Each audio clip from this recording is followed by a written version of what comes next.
सकाळी हा संचार होऊ लागला. मंगळवार आणि शुक्रवारी सकाळी आणि संध्याकाळी दोन्ही वेळेला हा संचार होऊ लागला. मंगळवार आणि शुक्रवार म्हणजे काय देवीचे दिवस नाही का, देवीचे वार. त्या दिवशी सकाळी आणि संध्याकाळी हा संचार होऊ लागला. येणारे भक्त भाविक लाभ घेऊ लागले. आता श्रावण महिन्यातला शेवटचा एक शुक्रवार होता आणि त्यावेळेला संचार झाला. आता जे घर मालक होते, दादा जिथे राहायचे त्याचे जे घर मालक होते,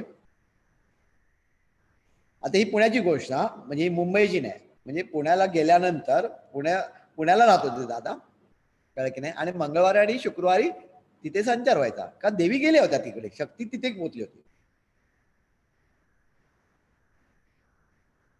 तर ज्या घरामध्ये राहत होते त्या घर मालकाला हे काय आवडलं नाही की यांच्या अंगामध्ये वगैरे येतं वगैरे. आतापर्यंत तर काय येत नव्हतं, आता एकदम सडनली कसं यायला लागले. त्याला काहीच माहित नाही की ही देवी तिकडनं आता दादांच्या कार्यामध्ये आलेली आहे. त्यांनी मला प्रथम पासून पाहिले असल्यामुळे ही अवस्था अगदीच एकदम कशी काय त्याच्याबद्दल चर्चा होऊ लागली. केवळ ढोंग असून लोकांना नादी लावण्याचा हा प्रयोग आहे, अशी चर्चा उघडपणे ते व त्यांची बायका सुना करू लागली. शेवटच्या शुक्रवारी संचार झाला आणि ती जी देवी होती त्या देवीने काय सांगितलं, त्या घरातील जी बाई आहे त्या बाईना इथे बोलव. त्याप्रमाणे दादांनी निरोप पाठवला की बाईना बोलव. म्हणजे दादांच्या माध्यमातूनच गेला किंवा आणि फक्त नमस्कार कर. तर त्या बायका ज्या होत्या त्या घरातल्या त्या सुना तर कोणी यायला तयार नाही, हे सगळं ढोंग आहे म्हणून. ते इतर भक्तांनी समजून सांगितलं, तुमचं काय जातंय, काय नुकसान होतंय का, तो देवीचा संचार आहे, तुम्ही या फक्त पाया पडायच्या आणि काही नुकसान होणार नाही. तर त्याच्यातली एक बाई म्हणालेली, अरे देवीचा संचार वगैरे मी बघितलेला, हे सगळं ढोंग आहे, लोकांना जमवण्यासाठी हे सगळं चाललेलं आहे. तेव्हा ती देवी जी दादांच्या अंगात होती ती शांतपणे म्हणाली, संकटाला आमंत्रण देऊ नकोस, फक्त कुंकू लाव व क्षमा माग. त्या देवीने त्या बाईला सांगितलं. ती बाई काय संचाराला मानायला तयार नव्हती. शेवटी देवी काय म्हणाली, तुला माझं सामर्थ्य बघायचंय का, तुझा घरचा खांब मी 3 दिवसात हलवते की नाही बघ. आणि 3 दिवसाच्या आत त्या बाईचा मुलगा मरण पावला. म्हणजे देवीने आपलं सामर्थ्य दाखवलं. दादांच्या मनात प्रश्न असा आला की घटना जी आहे ही घटना खरंच घडली अशी की हा योगायोग होता. आणि भवितव्यात समजा अशा घटना घडायला लागल्या तर कसं चालायचं,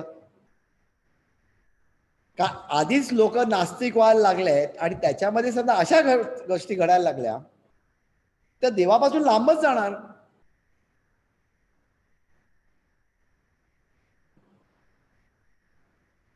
आता दादांना वाटलं की बाबा देवीने हे केलं म्हणजे काय प्रचंड तिची शक्ती असली पाहिजे, तिची प्रखरता किती, आणि सर्वसामान्य माणसाला कशी ती पेलवेल याचा विचार दादा सगळे करत होते. तेव्हा पुन्हा एकदा संचार झाला आणि त्या संचारामध्ये त्या देवीने आपण कोण आहे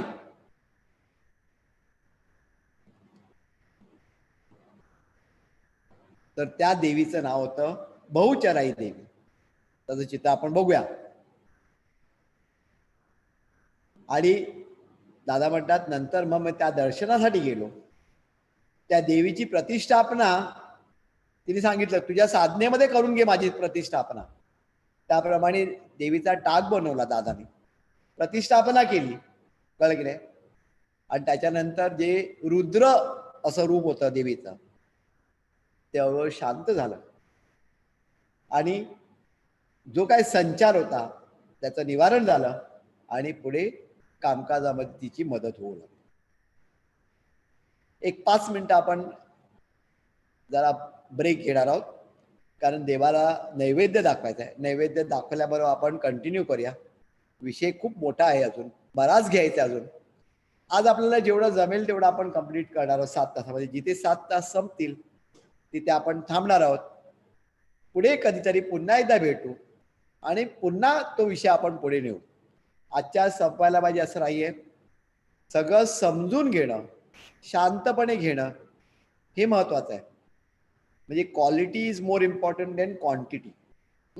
सगळ्या गोष्टी ज्या आपल्याला समजायला पाहिजे तेवढ्या बारकाईने आपल्याला समजल्याच पाहिजे. आतापर्यंत ह्या गोष्टी स्वरूपात आहे. काही वेळानंतर शास्त्र सुरू होईल आणि ते शास्त्र जाणून घेऊन, लक्षात ठेवा, ते समजून घेणं जास्त महत्वाचं आहे. आणि तिथे दादानी आत्मनिवेदनामध्ये जे त्यांना जे काय मार्गदर्शन झालं ते मार्गदर्शन आणि गुरुप्रसादामध्ये त्याने आपल्याला काय सांगितलंय याची मेळ आपण मिळवण्याचा प्रयत्न आपण त्यावेळेला करणार आहोत. तो भाग पुढे होईल. एक 5 मिनिटं आपण ब्रेक.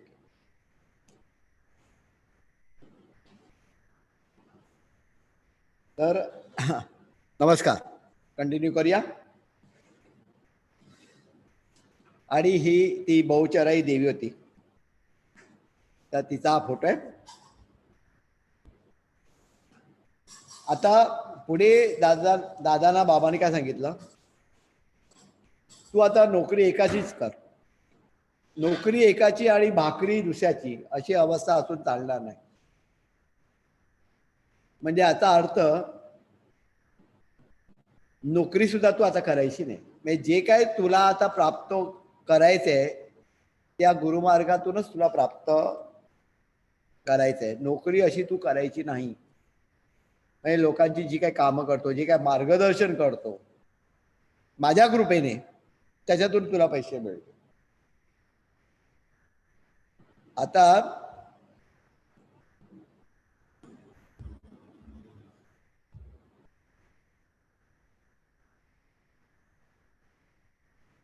त्यावेळेला हे दादांचं कुटुंब आहे. दादा, त्याच्यानंतर दादांची मिसेस बहिणी, त्याच्यानंतर दादाचा सर्वात मोठा मुलगा विजय दादा, त्याच्यानंतर दादांची आपली पुण्यातली मुलगी पन्नाताई आणि या गोव्याच्या भानुताई, या हे तीनही मुलं दादांची आहेत. हे सगळं कुटुंब आहे. तर ज्या वेळेला बाबांनी सांगितलं की आता एकाची चाकर आणि दुसऱ्याची, म्हणजे नोकरी एकाची आणि भाकरी दुसऱ्याची असं चालणार नाही. त्यावेळेला दादांचा हा पहिला मुलगा झाला होता, 1 वर्षाचा होता. आणि त्यावेळेला दादांना बाबांनी सांगितलं, तू आता औदुंब क्षेत्री जा आणि तिथे राहून दत्ताची सेवा कर. आता जस्ट विचार करा, आपल्याला समजा अशी कोणी आज्ञा केली असती, लग्न झालेलं आहे, मुलं आहे आपल्या पदरी, नोकरी सोडायचे आणि कुठे जायचं, औदुंब क्षेत्री जायचं.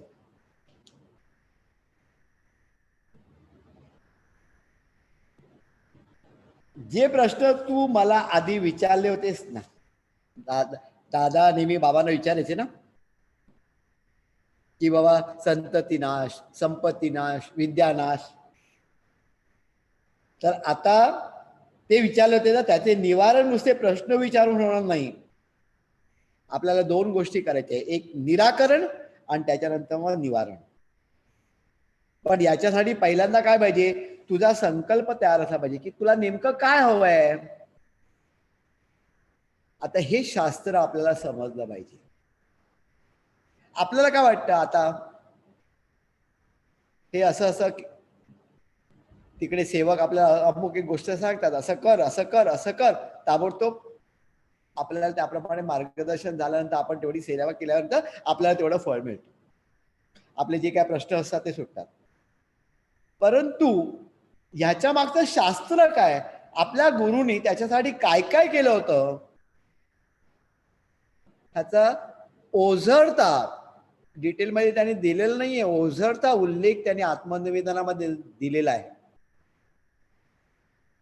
परंतु त्याच्यामध्ये शास्त्र काय अंतर्भूत आहे ते समजून घेतलं पाहिजे. तर पहिली सर्वात गोष्ट म्हणजे काय, मला असं वाटतं मी करतो असं नाही.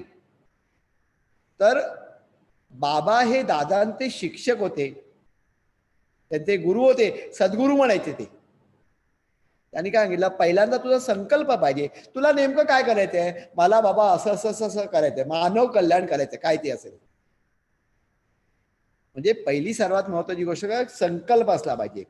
आणि एकदा संकल्प असल्यानंतर मग त्याच्यानंतर मग सिद्धता करायला पाहिजे. मग त्या सिद्धता करण्यासाठी तुला काय करायला पाहिजे, तर त्यावेळेला काय सांगितलं दादानी, सॉरी बाबांनी, काय नाही, तू आता सध्या काय करायचं, गुरुचरित्राची पारायण करायची, रोज 5 घरी माधुकरी मागायची आणि औदुंबर क्षेत्री राहायचा.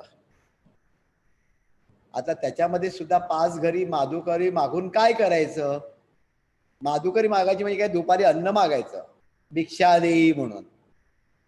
आणि जे काय अन्न मिळेल त्यावेळेला ते पहिल्यांदा नेऊन पाण्यामध्ये बुडवायचं. नदी होती, त्या नदीमध्ये ती नदीच्या पाण्यामध्ये बुडवायचं. म्हणजे काय, त्याच्यामध्ये जे काय रस, वासना या होता, वासना त्या सगळ्या निघून जाते. मग त्याच्यानंतर मग त्याचे 4 भाग करायचे. एक गाईला घालायचं, एक पक्ष्याला घालायचं, एक माशाला घालायचं आणि एकच चतुर्थांश भाग आपण फक्त ग्रहण करायचा. एवढंच अन्न घ्यायचं. संध्याकाळच्या वेळेला फक्त ताक घ्यायचं गुरुजींच्या घरी, एवढंच अन्न घ्यायचं.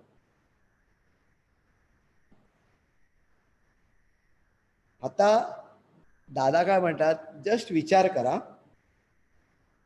34-35 वर्षाचे असतील दादा. त्यावेळेला दादा म्हणतात की मरण आलेलं बरं, असा विचार माझ्या मनामध्ये येऊन गेला. एका बाजूला कुटुंब आपल्यापासून विभक्त झालेलं आहे, कळलं का, आणि त्याच्यानंतर आता मला हे औदुंबर क्षेत्री राहून हे सगळं करायचंय. पण दादाच्या मनात क्षणात दुसरा विचार आला, जगायचं तर कोणासाठी, देवासाठी. मग मरण आलं ते तेव्हा देवासाठी येऊ दे ना, त्यातच पुढचा अर्थ आहे. साधना पूर्णत्वाला नेणे माझे कर्तव्य आहे, म्हणून श्री क्षेत्र औदुंबाला प्रयाण करायचे निश्चित केले. हे कार्य माझ्या माध्यमातून सुरू व्हावे अशी परमेश्वराची इच्छा होती, म्हणून ज्याच्या वेळी ज्या वेळी त्याची गरज लागली तेव्हा तो परमेश्वर संकट समयी धावून आला. नाहीतर हे कार्य मी करणे सहज सोपे नव्हते. तुम्हाला जर नियुक्त केलं असेल तरच तुम्ही इतरांचे कल्याण करू शकता. त्यांची जर इच्छा नसेल तर तुम्ही इतरांचे काय, पण स्वतःचे कल्याणही करू शकणार नाही.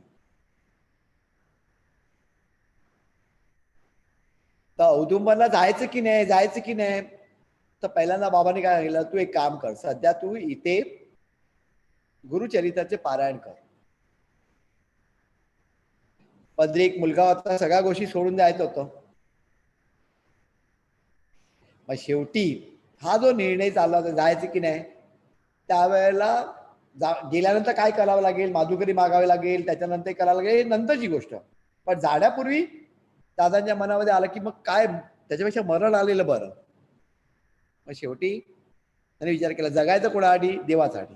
मरायचं कोणासाठी, मग मला मरायचं असेल तर देवासाठीच मरूया की, तिथे जाऊन जर मरायचं असेल तर देवासाठीच मरूया, असा विचार करून दादा म्हणाले, त्याच्यातच पुरुषार्थ आहे ना.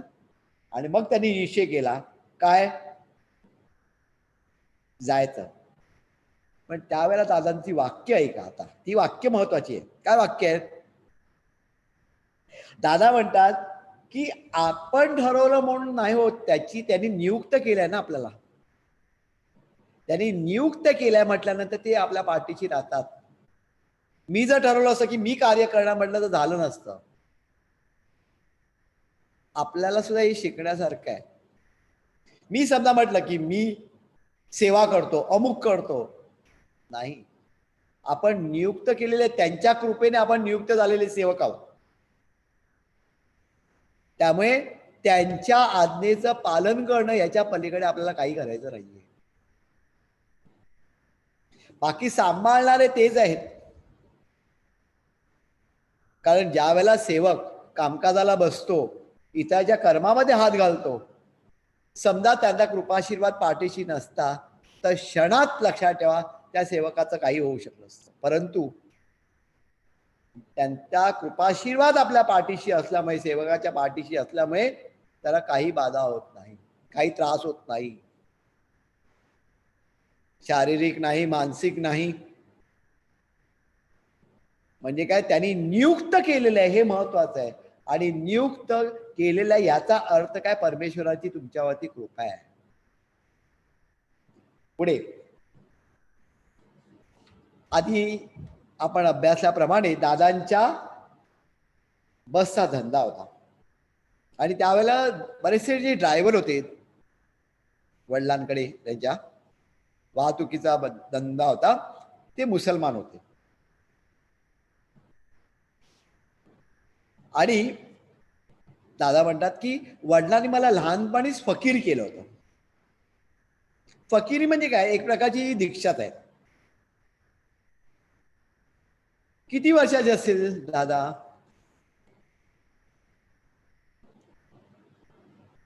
तीन वर्षाचे होते, 3. त्यावेळेला दादाला फकीर केलं होतं. म्हणजे फकीरी म्हणजे काय केलं होतं, तर त्यांना नेऊन त्यांच्या ठिकाणी इमाम गादी होती, इमामची गादी होती. 12 इमामची गादी होती की कुठची गादी होती माहिती नाही, पण एक गादी होती. त्या ठिकाणी नेहमी दादांना घेऊन जायचे. उरूस निघायचा तिकडे. तर त्यावेळेला कान टोचून घेतले होते 3 वर्षाचे असताना दादांचे. दादाने एका ठिकाणी त्या प्रसंगाचा उल्लेख सुद्धा केलाय की 3 वर्षाच्या असताना कान टोचल्यानंतर काय होत असेल मुलाचं.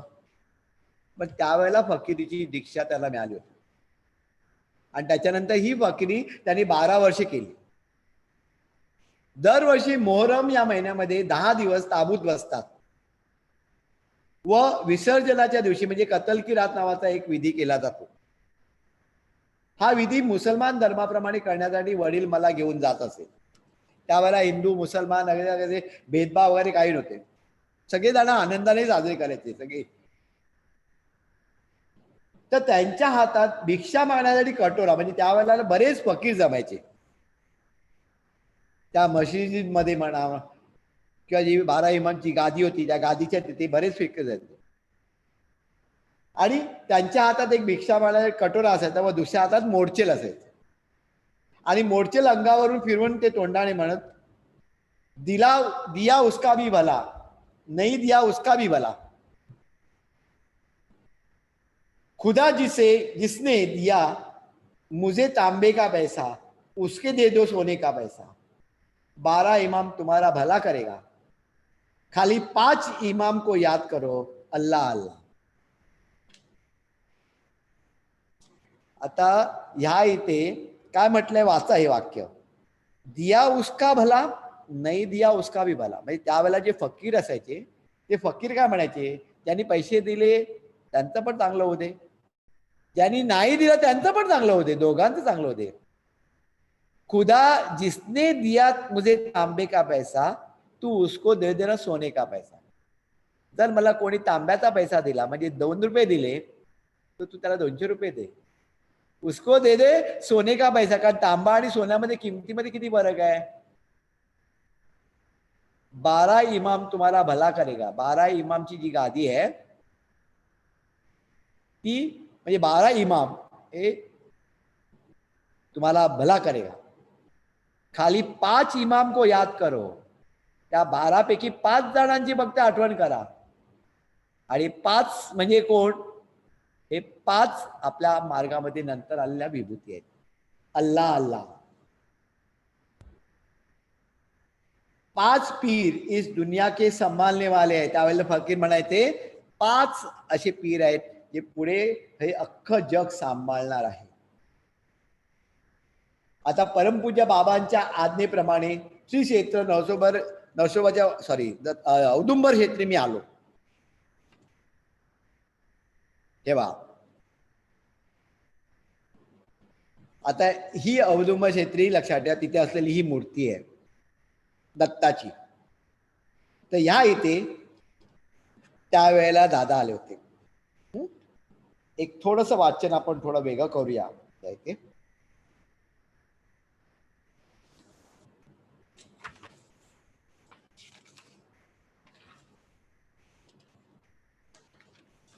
हा, औदुंबरची एक आठवण सांगताना दादा म्हणतात, जेव्हा मी औदुंबरला आलो त्या दिवशी श्रावण प्रतिपदा होती व पंचमीच्या दिवशी श्री शेषाचे दर्शन पहाटे झाले. त्या तिथे पुन्हा दादांना शेषांचं दर्शन झालं. उठण्यास उशीर झाला. स्नान पूजा केली व प्रार्थना म्हणत असताना मनाची द्विधा बाजू लागली. एक घर आठवू लागले तर दुसरी साधना तिचा पत्ता नव्हता. म्हणजे जस्ट विचार करा की नरसोबा क्षेत्री नाही, औदुंबर क्षेत्री दादा आले. मागे कोण होतं? बायको होती, मुलगा होता, भावंड होती, बहिणी होत्या, वडील होते. ही एक बाजू होती. एक घर आठवू लागले आणि दुसरी साधनेचा काय पत्ता नाही की पुढे काय करायचंय काय माहित नाही. म्हणजे काय केल्यावर साधना प्राप्त होते हे अज्ञात होते. त्यावेळेस स्वाभाविकच मनाचा कल घराकडे होता. म्हणजे वाटत होतं की घराकडनं आपल्याला आई वडील भाऊ बहिणी घरी होते, त्यांची आठवण होऊन या जगात आपल्याला सर्व काही असून काहीच नाही असे वागू लागले. दुःख म्हणावे तर दुःख नाही व सुख म्हणावे तर ते कशात असे सांगता येत नव्हते. पहिल्या दिवशी अशी जाणीव किंवा आज्ञा झाली की साधकांनी जग उठल्यावर उठणे हे योग्य नाही. पहिल्या दिवशी काय झालं? दादा आरामशीर उठले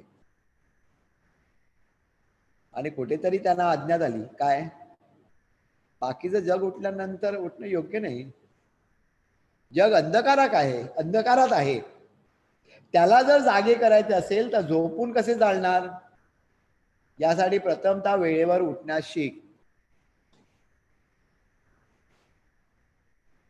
त्याप्रमाणे दादा पहाटे 3 वाजता उठू लागले. कारण स्नान, संध्या, नामस्मरण आदी ब्रह्मकर्म हे ब्रह्ममुहूर्तावर व्हायच पाहिजे. अशा क्रमाने चालत असता दिवस, महिने, वर्षे संपली.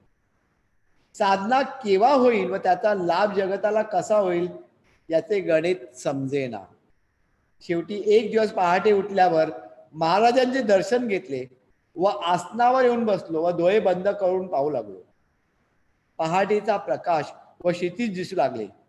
आसमंतात जग नसून सर्वत्र प्रकाश व 7 रंगाच्या छटा वेगवेगळ्या दिसत होत्या व दिसत असलेला रंग केशरी व पुढे क्षितिजापर्यंत तांबूस असा होता.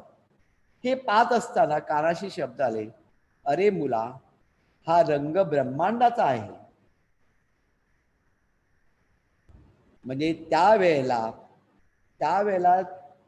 दादा गेले. तिथे गेल्यानंतर दादाला कळे ना काय करायचं. एका बाजूला आई वडील वगैरे तिथे होते आणि त्याच्यानंतर दुसरी बाजू अशी होती की ह्या इथे दादांना सांगितलं होतं की इथे राहायचं, माधुकरी मागायची.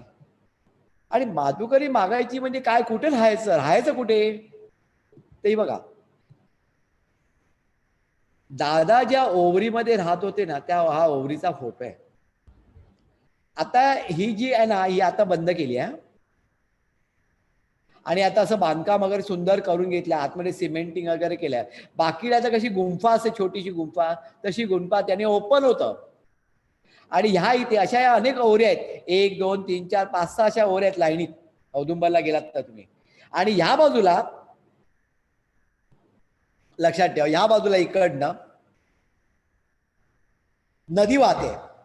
म्हणजे नदीच्या क्षेत्री औदुंबरांचं देऊळ आहे आणि या इथे ह्या ओवऱ्या आहेत.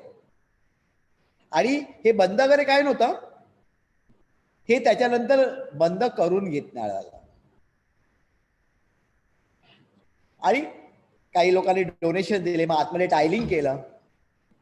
या औदुंबर क्षेत्री एक संमेलन होतं, लोमटे काकांनी तिथे अरेंज केलं होतं.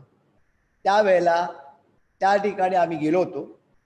त्यावेळेला बघा ती जी ओवरी येते ना, ज्या ठिकाणी दादांनी सेवा केली किंवा दादांनी तपश्चर्या केली,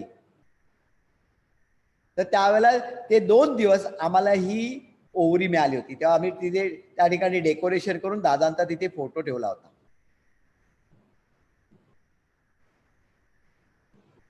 एक 15-20 वर्षापूर्वी जर आपण औदुंबरला गेलो असेल तर त्यावेळेला तुम्हाला कळतं की अगदी वृक्षस्थळ आहे ते. आता सुद्धा आपण बघितलं तर लक्षात ठेवा, इतर ठिकाणी कसं असतं तसं नाही.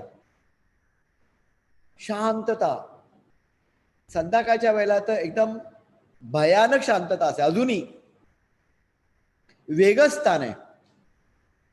म्हणजे कळतं की ह्या इथे कुठच्याही म्हणजे अनियमित गोष्टींना स्थान नाही. तिथे गेल्यानंतरच आपल्याला जाणीव होते त्या स्थानाचं पावित्र्य आपल्याला कळतं. तर दादांना जेव्हा हा अनुभव आला एके दिवशी की बाबा सगळीकडे असं एक वेगळ्या प्रकारचा प्रकाश पडलेला आहे आणि त्या प्रकाशामध्ये त्यांना लाल रंग, तांबूस रंग आणि नारिंगी रंग असा दिसायला लागला आणि त्यांना सांगितलं की हे काय आहे, हे ब्रह्मांडाचा आहे, ब्रह्मांडाचा हा प्रकाश आहे. तोपर्यंत त्यांची द्विधा मनस्थिती होती, घरी जायचं की ते राहायचं. आता जस्ट विचार करा, दादांचा क्रम काय होता, सकाळी 3-3:30 वाजता उठायचं, त्याच्यानंतर साधना करायची, नामस्मरण करायचं, सगळं इथे बसून करायचं. या इथे आता तर इथे टायलिंग केलेलं आहे, तिथे टाईल बिल काय नव्हतं, फक्त सिमेंटचा चौथरा होता. उघड्यावरती सर्दी बिर्दी काय बघायचंच नाही. दादानी ज्या वेळेला औदुंबर सोडलं त्या दिवशीचा जर उल्लेख केलाय, पुढे वाचणार आहोत आपण, की मला कसं वाटलं त्यावेळेला. इथे राहायचं, ती तपश्चर्या करायची, दादानी सांगितलेलं, बाबांनी सांगितलेल्या सगळ्या गोष्टीचं पालन करायचं, दिवसभर तेवढे मंत्र म्हणायचे, सगळ्या गुरुचरित्राचं पारायण करायची आणि जेवायचं काय सांगितल्याप्रमाणे 5 ठिकाणी माधुकरी मागायची आणि त्या माधुकरी मागितल्यानंतर त्याचे 4 भाग करायचे, त्याच्यातला रस काढून टाकायचा, त्याच्यातला 1/4 भाग घ्यायचा आणि रात्री ताक घ्यायचं. असं दररोज करायचं. 2.5 वर्षे औदुंबरला दादा होते. 2.5 वर्षे. आपण 2.5 दिवस पण राहणार नाही तिकडे. म्हणजे जे काय आपल्याला प्राप्त झालेलं आहे ते सहज प्राप्त झालं नाहीये. कारण ज्या वेळेला बाबांनी दादाला औदुंबरला पाठवलं त्याच्या आधी दादा आणि बाबांचं संभाषण चालायचं. त्यावेळेला दादानी बाबांना सांगितलं होतं, तुम्ही जे काय मला सांगाल ना ते मी करायला तयार आहे, पण याच्यापैकी कोणती गोष्ट माझ्या भक्त भाविकांना पुढे येणाऱ्यांना त्यांनाच तुम्ही सांगता कामा नये, त्यांना ते सहज प्राप्त व्हायला पाहिजे. हे जर तुम्हाला मान्य असेल तरच मी तुम्ही सांगाल त्याप्रमाणे मी कार्य करीन, तर तेवढे सगळे कष्ट करीन, त्याचा काही विचार करणार नाही. जेव्हा बाबांनी मान्य केलं त्यावेळेला दादानी त्याप्रमाणे त्यांच्या आज्ञेप्रमाणे ते जे काय सांगत होते त्याप्रमाणे आज्ञापालन करून त्यांनी त्या सिद्धता पूर्ण केल्या आणि त्याची फलप्राप्ती आत्ता आपल्याला मिळते. परंतु आपल्याला त्याच्यापैकी काही करावं लागत नाही. अनफॉर्च्युनेट पार्ट तसा आहे, आपल्याला काही कष्ट न करता किंवा कुठचे पैसे वगैरे खर्च न करता आपल्याला सहजतेने ते प्राप्त होत आहे. त्यामुळे कधी कधी आपल्याला त्याची किंमत कळत नाही, त्याची जाणीव होत नाही, त्याचं मौल्य आपल्याला कळत नाही. परंतु आपले गुरु काय आहे, आज आपण जेव्हा सुरुवात केली होती त्यावेळेला गुरुचरित्र म्हणजे काय, तर त्याचं चरित्र वाचल्यानंतर आपल्याला कळलं पाहिजे की आपल्या गुरूंमध्ये श्रेष्ठत्व त्यांचं कशात आहे. ते श्रेष्ठत्व जाणण्यासाठी गुरुचं चरित्र वाचलं गेलं पाहिजे, पुन्हा पुन्हा अभ्यास व्हायला पाहिजे, त्याच्यावरती मनन आणि चिंतन व्हायला पाहिजे आणि तो करण्याचा आपला प्रयत्न चाललेला आहे. पुढे जाऊया.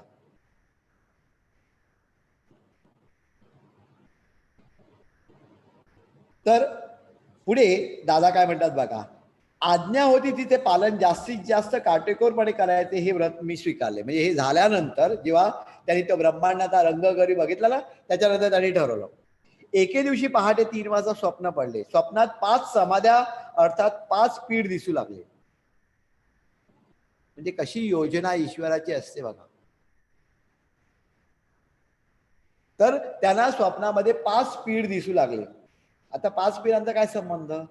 लहानपणी म्हणजे वयवर्ष 3 असताना त्यावेळेला कुठेतरी त्यांना फकीर केलं होतं. त्याच्यानंतर 12 वर्ष फकीरकी झाल्यानंतर पुढे त्याचा काही संबंध नव्हता आयुष्यामध्ये.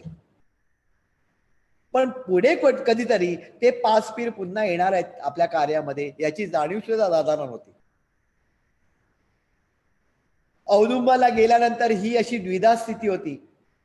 त्याच्यामधनं शांत झाले, दादा सगळं करू लागले आणि मग त्यांनी ठरवलं की काटेकोरपणे आपल्याला सकाळी उठायचंय 3 वाजता. आणि स्वप्नामध्ये त्यांना काय 5 पीठ दिले. हा काय चमत्कार आहे असे मनाला विचारले. उलगडा होईना.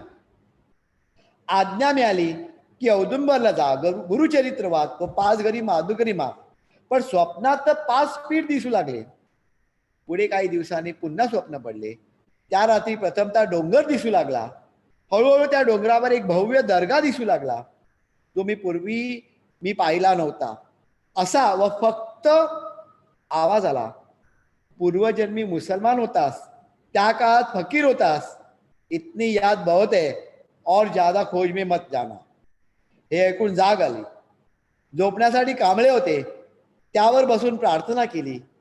कानात हळूहळू आवाज आला, इंसान जाग उठा, अपना काम हो गया इंशाअल्लाह.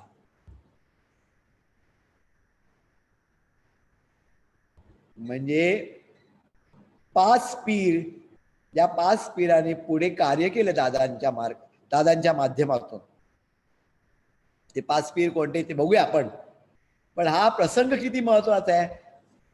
औदुंबर क्षेत्री गेल्यानंतर तिथे 5 पीठ दिसावे. स्वप्नामध्ये डोंगर दिसला. तो डोंगर म्हणजे काय? हाजीबाबांचा डोंगर होता.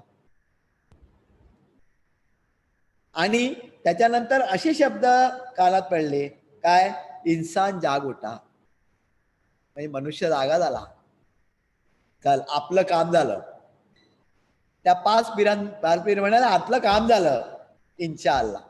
आपलं काम झालं काय? याचा अर्थ काय? जरा समजून घेण्याचा आपण प्रयत्न करूया. पण पुढे दादांच्या कार्यामध्ये ज्या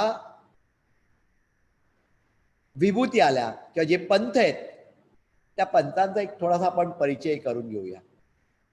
आपल्या सगळ्यांना माहिती आहे, परंतु आपल्या गुरुमार्गामध्ये नवीन आलेले लोक सुद्धा भरपूर आहेत, त्यांच्यासाठी. दत्तपंथ, नाथपंथ आणि सुफी पंथ, या तिन्ही पंथांत आपला पंथ, हे तिन्ही पंथ आपल्या कार्यामध्ये आहेत. दत्तपंथांकडनं काय आपल्याला प्राप्त झाले? जी विमोचन आहेत, यम नियम वगैरे, ही दत्तपंथांकडनं. नाथपंथांकडनं दीक्षा आणि सिद्ध सिद्धांत पद्धती. आणि तिसरं जे आहे ते खरं सुफी पंथ पाहिजे. ते चुकीचं दत्तपंथ निघाले, तिकडे सुफी पंथ पाहिजे शेवटच्या याच्यामध्ये. ते सुफी पंथ जे आहेत त्याच्याकडनं तत्वज्ञान. इथे शेवटच्या ठिकाणी जरा करेक्शन करून घ्या. इथे दत्तपंथने हे सुफी पंथ पाहिजे. तर सुफी पंथांकडनं तत्वज्ञान. आता ज्या विभूती, जे सत्पुरुष, कळे की नाही, आपल्या मार्गामध्ये त्या पंथांचे जे होते, म्हणजे दत्तपंथापैकी कोणी कोणी मार्गदर्शन किंवा कोणी कोणी सहाय्य केलं दादांच्या कार्यामध्ये, तर नरसिंह सरस्वती, नरसोबाच्या वाडीतले, त्यांच्याकडनं ओंकार प्राप्त झाला. पुढे आहे त्याचा उल्लेख आहे. पंत महाराज बायकुंजेचे, ते पण दत्तपंथीय, त्यांच्याकडनं आपल्याला आरती साधनेमध्ये ब्रह्मानंद त्यांच्याकडनं प्राप्त झाला. नाथपंथ, गोरक्षनाथांचं 32 शिराळे, आरती साधनेमध्ये त्यांचा कृपाशीर्वाद अंतर्भूत आहे. आणि अ, उ आणि म ही जी 3 तत्व आहे, त्याच्यापैकी जे म तत्व आहे, त्या म तत्वामध्ये त्यांचं कॉन्ट्रीब्युशन आहे. आणि आपण जे म्हणतो ना 5 पीर, ते 5 पीर कोण? तर हाजी मलंग बाबा. कुठे?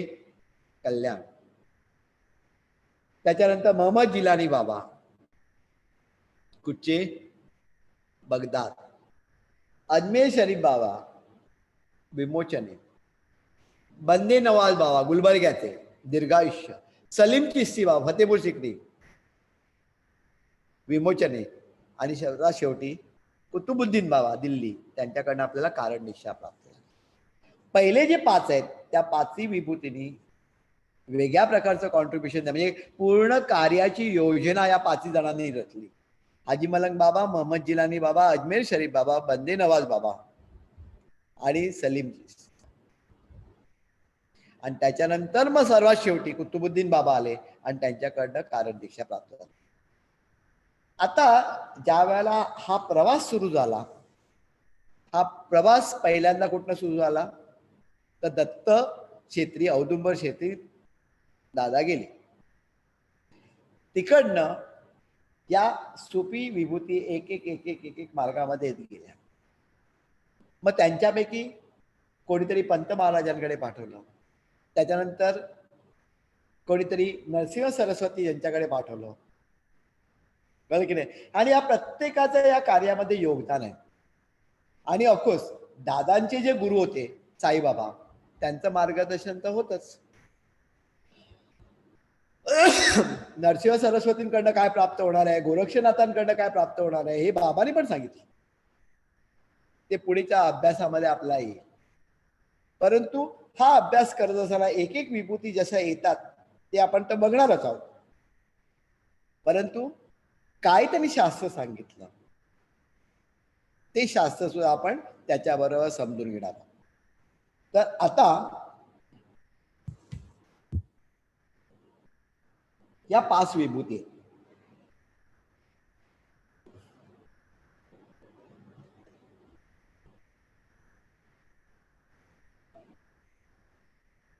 एक अतिशय, आता थोडासा आपण विषयांतर करतोय,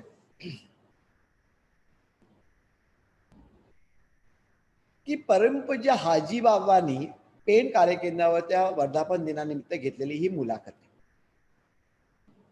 आणि ही फेमस मुलाखत आहे, ज्याला 2 आणि 14 आणि म्हणतात. ह्या मुलाखतीचा जर अभ्यास करायचा असेल तर बरोबर साधारणपणे 1.25 ते 1.5 तास लागतो पूर्ण अभ्यास करायचा असेल तर.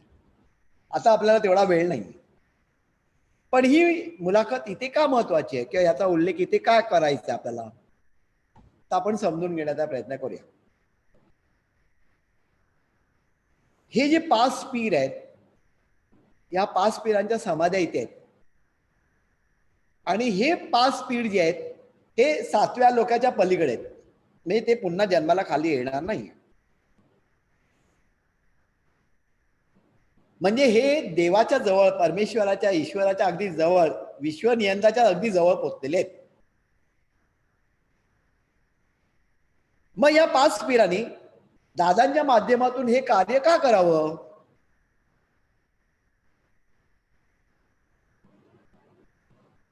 याचा उलगडा या मुलाखतीमध्ये होतो. म्हणजे दादांनी काय म्हटलं होतं की हे मी ठरवलेलं कार्य नाही आहे, मला वाटतं म्हणून, मी तर प्रापंचिक मनुष्य, पण माझं माध्यम हे त्यांनी निवडलंय.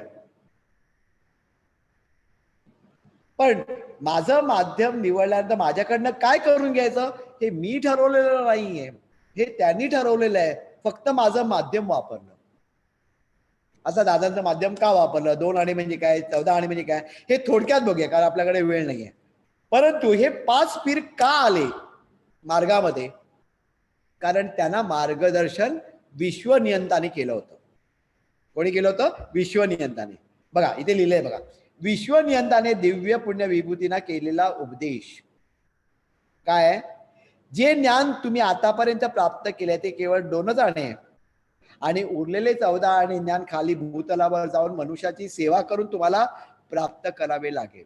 म्हणजे विचार करा, ह्या ज्या विभूती आपण म्हणतो, हाजी मलंग बाबा, अजमेर शरीफ बाबा, जिलानी बाबा, सलीम चिश्ती बाबा, हे सगळे जे आहेत हे देवच आहेत.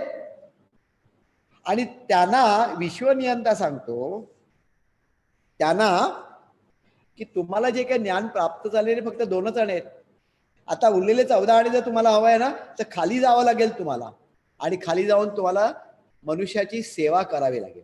पण ही सेवा कशी करायची याच्याविषयीचं थोडक्यात 2 आणे म्हणजे काय आणि 14 आणे म्हणजे काय एवढं बघूया आणि पुढे जाऊया. म्हणजे आपल्याला कळणार की ते त्या ज्या 5 विभूती आहेत त्या 5 विभूती आपल्या कार्यामध्ये का आल्या. 2 आणे काय तर 2 आणे असे आहे, चराचरमय सृष्टी ज्याने निर्माण केली आहे व जिचे कार्य अव्यात चालू आहे हे मानवी बुद्धीच्या पलीकडचे असून त्याचा करता करविता मी परमेश्वर आहे. म्हणजे तुम्हाला एक माहिती आहे त्या विभूतींना विश्वनियंता म्हणता काय, हे जे सगळी सृष्टी दिसते ना त्याची निर्मिती कोणी केली, मी केली. मी म्हणजे ईश्वराने, परमेश्वर सांगतो ना त्यांना, परमेश्वराने म्हणजे ईश्वराने मी केली, हे तुम्हाला माहिती आहे. आणि हे जे चाललंय ना हे मानवी बुद्धीच्या पलीकडचं आहे. सूर्य का येतो, का मावळतो, चंद्र कधी येतो, काय येतो, काय चाललंय निसर्गामध्ये, काय माणसाला माहिती आहे का, नाही, त्याच्या बुद्धीच्या पलीकडे. पण तुम्हाला कळलेलं आहे आणि त्याचा करता करविता कोण आहे, मी आहे, परमेश्वर. एवढं तुम्हाला कळलंय की नाही, हे तुमचं फक्त 2च आणे ज्ञान आहे. आता उरलेलं 14 आणे ज्ञान काय, ते 14 आणे ज्ञान प्राप्त करण्यासाठी तुम्हाला खाली जावं लागेल, कुठे, भूतलावर. परंतु ते ज्ञान प्राप्त करण्यासाठी भूतलावरती जे जायचं त्याच्यावरची मार्गदर्शक तत्वे त्या विश्वनियंतांनी या विभूतना दिलेली. ती मार्गदर्शक तत्वे थोडक्यात त्यांनी काय सांगितले त्याचा अभ्यास करूया. म्हणजे जे 14 आणे ज्ञान त्यांनी कसं प्राप्त केलं, कळ की नाही, ते आपल्याला कळेल. काय म्हटलंय बघा, विश्वनियंता म्हणतो, मृत्यूलोकी प्रत्येक मानव आपल्या जन्मांतरात काया वाचा मनाने घडलेल्या पातक प्रमादामुळे ज्ञान व अज्ञानामुळे आपल्या ऋणानुबंध वाढवत चाललेले. हेच आपण मगाशी म्हटलं की आपल्यामध्ये जी आपल्याकडे आयुष्यामध्ये जी दुःख येतात ना ती कशामुळे येतात, आपण ऋणानुबंध वाढवत जातो. ऋणानुबंध वाढवत म्हणजे ऋणानुबंध कोणते कोणते ते आपण नंतर डिटेलमध्ये बघूया जेव्हा आपण गुरुप्रसादामध्ये येतो. पण ऋणानुबंध आपण वाढवत जातो म्हणजे आपण डोक्याच्या ऋणांमध्ये जातो. आज यलोकी प्राप्त झालेले जीवन हे संचितावस्थेमध्ये सत्कर्मामुळे प्राप्त झालेले आहे व आज प्रत्येकाला कोणत्या ना कोणत्या प्रकारामुळे सुखशांती मिळत आहे. हे जीवन व्यतीत होत असताना जन्मजन्मांतरात जो सत्कर्म संचय होतो तोच केवळ उपभोगला जाऊन ज्ञान अज्ञानाने घडलेली जन्मजन्मांतराची पातके तथा प्रमाद शिल्लक राहतात. हे अतिशय महत्वाचं आहे. मनुष्य जन्म प्राप्त का होतो, कारण आपल्याकडे सत्कर्म होतं म्हणून. आणि त्याच्यामधलं 50% सत्कर्म जे आहे ना ते खर्ची पडलं जन्म घेण्यासाठी. हे दादानी सांगितलंय एका मुलाखतीत. म्हणजे याचा अर्थ मनुष्य म्हणून मी जन्माला आलो, मी कसाही असलो, माझ्या आयुष्यामध्ये किती दुःख असली काही असले तरी एक गोष्ट लक्षात ठेवतं की माझ्याकडे सत्कर्म होतं म्हणून मी जन्माला आलो. म्हणजे मी टाकाऊ नाहीये, मी टाकाऊ नाहीये. माझ्या आयुष्यामध्ये दुःख असतील त्या दुःखाचं निवारण होणारच आहे. कारण ज्या वेळेला आपण या गुरुमार्गामध्ये आलो, गुरुमार्गामध्ये शिरलो, त्याच वेळेला लक्षात ठेवा त्यांनी आपल्याला पदराखाली घेतलेला आहे, झोळीत घेतलेला आहे आपल्याला. पण माझ्या जीवनाला काहीतरी एक वेगळा अर्थ आहे. तो अर्थ ते मला आपल्याला समजून सांगण्याचा प्रयत्न करतात आहे. तर सत्कर्मामुळे पहिल्यांदा जन्म झाला आणि जे काही आपल्याला सुख शांती समाधान मिळतंय ना ते कशामुळे मिळतंय, ते सत्कर्म आपण खर्च करतोय. पण त्यावेळेला आपल्याकडे काही चुका पण घडल्या होत्या, पातक प्रमाद पण घडले होते. ते पातक प्रमाद तसेच आहेत, कारण का सत्कर्म भरपूर आहे ना.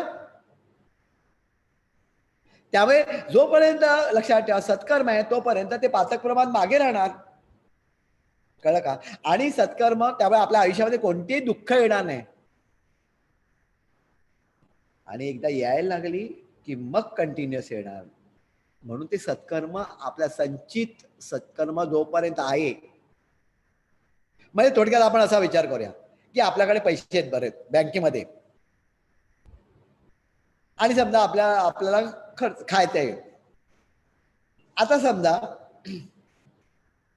त्या पैशातून मला काही बँकेचे लोन भरायचे, आपले लोन भरायचे, लोनचे पैसे भरायचे, हप्ते भरायचे आहेत, काय करायचंय, असे बऱ्याच गोष्टी आहेत. उत्पन्न दुसरं काही नाहीये, बँकेतले पैसे काढायचे, खायचं बियायचं, लोन भरायचं, हे करायचं ते करायचं. आता काय होईल, समजा मी बँकेतले पैसे काढत राहिलो तर मी खायला पिढे मला काही कुठे कमतरता येणार नाही, लोन द्यायचे त्याचे पैसे फिटले जातील. हे कितपर्यंत चालेल, बँकेमध्ये जोपर्यंत पैसे आहेत तोपर्यंत ना. एकदा बँकेतले पैसे संपले, खाण्यापिण्याचे वांदे, लोन तर देऊच शकणार नाही. तसंच आहे संचित अवस्थेमध्ये जे सत्कर्म आहे ना, जोपर्यंत खर्च करतात ना तोपर्यंत दुःख वाटायला नाहीयेत. एकदा ते संपलं की त्याच्यानंतर दुःख येणार. म्हणून पातक प्रमाद जी आहेत ना ती तशीच राहिलेली मागे, ते दादा. कारण दुष्कर्म हे जरी जन्मजन्मांत करण्यात आपण कारणीभूत झालो असलो तरी त्याचे ज्ञान झाल्यावर सत्कर्म आपण करणार आहोत. व जेव्हा संचितावस्थेतील जीवन जगण्यास अनुकूल सत्कर्म कमी होते त्यावेळी संचितावस्थेतील कर्म वाढावे या इच्छित हेतूने दुष्कर्म हे कौटुंबिक अडचण किंवा अशांतता निर्माण करण्यास सुरुवात करते. मोजकीच वाक्य आपण घेतलेली आहे, कारण का सारांश आपल्याला कळला पाहिजे या मुलाखती. मी म्हटलं 1.5 तास आपल्याला या मुलाखतीचा पूर्ण अभ्यास करायचा असेल तर लागतो, त्याच्यातला फक्त थोडासा भाग. तर काय म्हटलंय दादानी याच्यामध्ये काय म्हटलंय, आपल्याकडनं दुष्कर्म घडली ना, मग दुष्कर्म घडल्यानंतर हे ज्ञान झाल्यानंतर सत्कर्मही आपल्यालाच करायचंय. म्हणजे दुष्कर्म मी करणार त्याच्यानंतर दुसऱ्याकडे पास ऑन करणार असं नाही. दुष्कर्म मी केल्या ना मग लक्षात ठेव ते भोगायचं पण मलाच आहे. मग त्याच्यासाठी मला काय करायला पाहिजे, सत्कर्म निर्माण करायला पाहिजे. मग जेव्हा संचितावस्थेमध्ये सत्कर्म असतं त्याचा उपयोग करू शकतो तू, पण जोपर्यंत संचितावस्थेमध्ये सत्कर्म समजा काही शिल्लकच नाही मग काय होतं, मग दुःख यायला सुरुवात होतं, मग काहीतरी अडचण येते घरामध्ये, कळलं की नाही, आणि अशांतता किंवा अडचण निर्माण होते आणि मग आपण कार्यकेंद्रावरती येतो, अरे आतापर्यंत सगळं वेगळं व्यवस्थित चाललं होतं आणि आता अचानक असं झालं. आतापर्यंत असं व्यवस्थित चाललं होतं म्हणजे काय, सत्कर्म होतं ते खर्च होत होतं, आता सत्कर्म संपलेलं आहे, आता नवीन सत्कर्म आपण निर्माण केलंय का नाही केलं याचा अर्थ सुज्ञ भक्तांना समजत नसल्यामुळे आशीर्वाद हा संकट निरसनार्थ उपयोगात आणायचा आहे असा अर्थ लावला जातो. आता आपण इथे येतो, इथे आल्यानंतर आपण गुरु कृपाशीर्वाद घेतो. हा गुरु कृपाशीर्वाद नेमकं काय करतं आपल्याला, आपलं सगळं जे काय ते वाईपआउट करतं नाही, थोडं ते सामर्थ्याने करतात त्यांचं, ते पण सांगितलंय का करतात ते सांगितलंय पुढे. तर ते काय करतात, आपल्याला सत्कर्म करायला प्रवृत्त करतात. आपण जे सेवा करतो, आपण मुलाखतीला येतो, आरती साधनेला येतो, दान करतो, दान धर्म करतो, हे काय करतो, सगळ्या गोष्टी सत्कर्म करतो. म्हणजे आपलं सत्कर्म वाढण्यासाठी आपल्याला कार्यकेंद्र प्रवृत्त करतो, आपल्यालाच भोगायचंय. मग सत्कर्म वाढावं म्हणून संकट निर्माण झालंय. त्यामुळे दादा काय म्हणतात, संकटाचे आभार माना. अरे त्याने तुम्हाला इकडे घेऊन आले, ते घेऊन आले म्हणून तुमची गुरुभेट झाली. ते त्रास द्यायला आलेलं नाहीये, तुमचा उद्धार करायला आलेला आहे.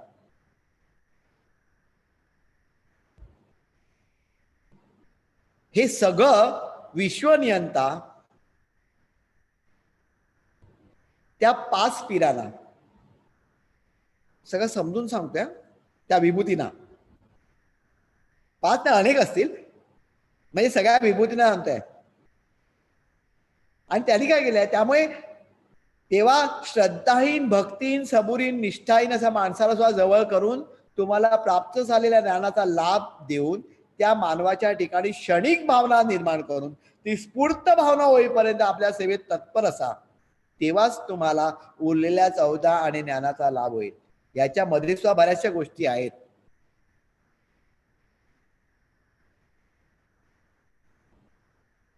म्हणजे काय, या वाक्याचा अर्थ काय, माणसाकडे आता श्रद्धा राहिलेली नाहीये, भक्ती नाही, सबुरी नाही, लवकर माझं काम करा, निष्ठा नाही, त्या सगळ्या गोष्टी ही नाही. अशांना सुद्धा तुम्ही जवळ घ्या.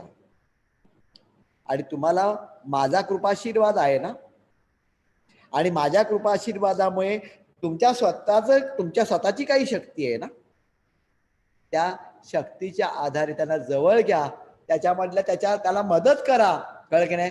आणि त्याच्यामध्ये क्षणिक जी भावना आहे, क्षणिक भावना पहिल्यांदा निर्माण करा, म्हणजे त्याला जाणीव होऊ दे, अरे काहीतरी दुसरी चांगली गोष्ट आहे, देव आहे. आणि ती स्फूर्त होईपर्यंत, म्हणजे काय स्फूर्त म्हणजे याचा अर्थ नॅचरली यायला पाहिजे, ती त्याच्यामध्ये रुजली पाहिजे. एवढं होईपर्यंत तुम्ही त्याच्या सेवेत तत्पर आहात. म्हणजे काय, नुसतं गेलात त्याचं चांगलं केलं नाही, तसं नाहीये. हा बिघडलेला, पूर्ण बिघडलेला होता ना, हा बिघडलेला नुसता मार्गावरती आणायचा नाही, त्याचा उद्धार करायचा आहे.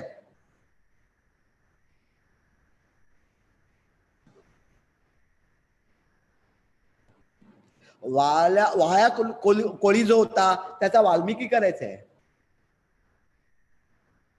नाही नुसतं त्याच्यामधनं बाहेर काढलं असं नाही, तिथपर्यंत न्यायचंय. तोपर्यंत तुम्हाला लक्षात ठेवा, तुम्हाला कष्ट, तेवढी सेवा तुम्हाला करायची आहे. म्हणून पहिल्यांदा त्याला काय सांगितलं, तुम्हाला खाली जाऊन सेवा करण्याने. परंतु आता सर्वात महत्वाची गोष्ट काय, हे इथे आता त्याचा उल्लेख इथे नाहीये, परंतु महत्वाची गोष्ट सांगतो, त्याच्यामध्ये सांगितलंय त्या मुलाखतीमध्ये आहे काय, त्याच्यासाठी तुम्हाला खाली जाऊन जन्म घ्यायचा नाहीये.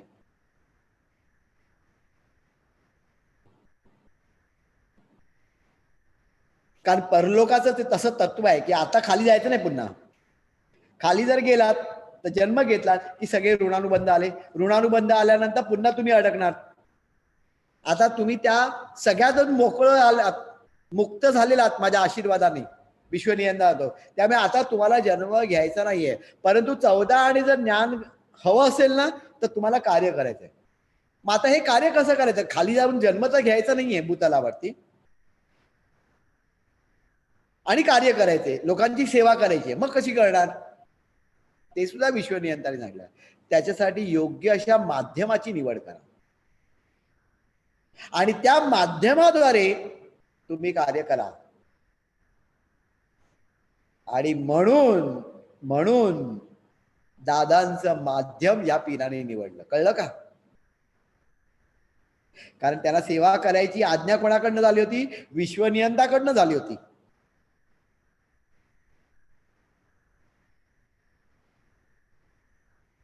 आणि त्याच्यापैकी पहिली विभूती जी आहे ती हाजीबाबा आहे, आणि हाजीबाबानीच घेतलेली मुलाखत आहे.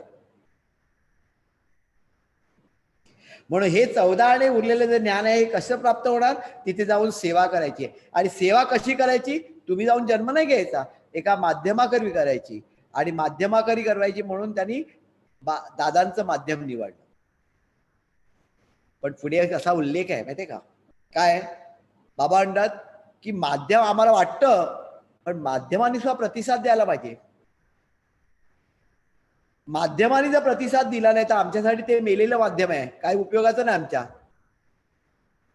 आता तू प्रतिसाद दिला, तुझं माध्यम आम्हाला वापरायला दिलं, मग दादांच्या माध्यमातून येऊन हाजीबाबांनी मुलाखती घेतल्या, सेवा केली, सगळ्या गोष्टी पुढच्या घडल्या. मग हाजीबाबा नंतर त्याच्यानंतर जिलानी बाबा आले. जिलानी बाबांनी तर एका ठिकाणी असं सुद्धा म्हटलेलं आहे, रागावून त्यावेळेच्या भक्तांच्या वागणुकीतून, की काय आहे, तुम्ही जरी या इकडे असं डोकं आपटून जरी जीव दिला असता ना, तरी आम्ही आलो नसतो वरून. हे केवळ विश्वनियंताने सांगितलेलं आहे, आणि दादांसाठी म्हणून आम्ही येतोय.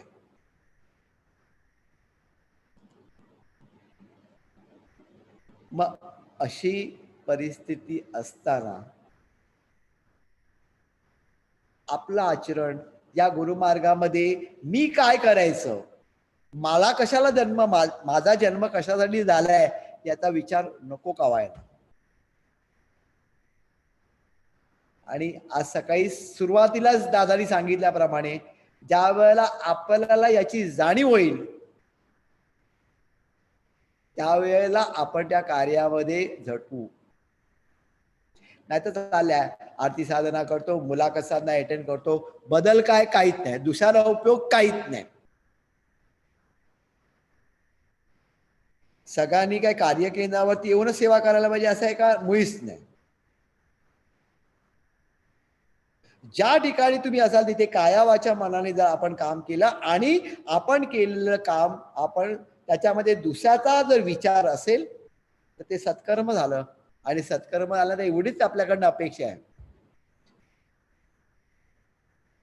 मी सकाळी उठून अगदी 7 वाजल्यापासून 12 वाजेपर्यंत देव देव देव देव करतो. सगळ्या कोणाला मी त्रास द्यायला देत नाही. मी फक्त देवाचं हे वाचन करतो, ते वाचन करतो. दादा म्हणतात काही त्याचा उपयोग नाही, काही प्राप्त होणार नाही.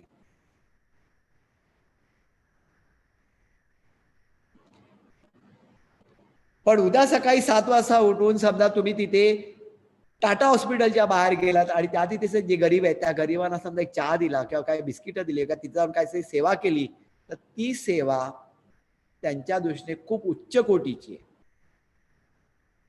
म्हणजे याचा अर्थ असा नाही की आपण साधना करायची नाही, काहीच करायचं नाही, सगळं करायचं आहे, परंतु ते सुद्धा तितकंच महत्वाचं आहे.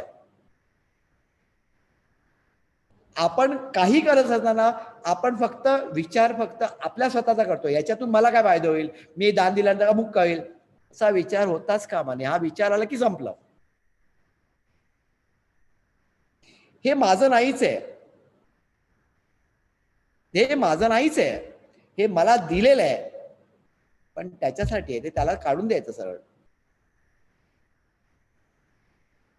कित्येक वेळेला नवरा आणि बायकोची भांडणं होतात आणि त्यावेळेला काय होतं, नवरा म्हणतो हा हे सगळं मी कमवतो. तसं नाहीये. त्याच्यामध्ये बायकोचा वाटा आहे, त्याच्यामध्ये मुलांचा वाटा आहे, तुमच्या आई वडिलांचा वाटा आहे. एवढं काय तर दादा म्हणतात तुम्ही समजा कुत्रा ठेवण्याचा आहे, कुत्र्याचा वाटा आहे, पक्षी जे तुमच्या त्याच्या दरवाज्यात येणार त्यांचा वाटा आहे. सगळं तुला त्या सगळ्यांचा विचार करून तुला दिलेलं आहे. आणि तू समजा म्हटलं हे फक्त माझंच आहे तर काही होणार नाही. मग ह्या इथे हाजीबाबांची एंट्री आहे. त्याच्या आधी लक्षात ठेवा ही आपण मुलाखत का वाचली, कारण ह्या विभूती का आल्या त्याचा आपल्याला उलगडा झाला. कारण ही एक विश्वनियंदाची मुलाखत आहे हाजीबाबांनी घेतलेली आणि त्याच्यामध्ये म्हटलंय आम्हाला ईश्वराने सांगितलं की जा आणि त्याच्यानंतर तुम्ही असं असं कार्य याच्या माध्यमातून करा. आणि त्यांनी आपल्या दादांचं माध्यम त्यांनी निवडलं आणि दादांच्या माध्यमातून त्याच्यानंतर पुढे मार्गदर्शन केलं. आता हाजीबाबा आल्यानंतर हाजीबाबांनी नेमकं काय मार्गदर्शन केलं त्याचा अभ्यास आता आपण करूया. हे हाजी मलंग बाबा, त्यांचा दर्गा कुठे आहे? कल्याण. आता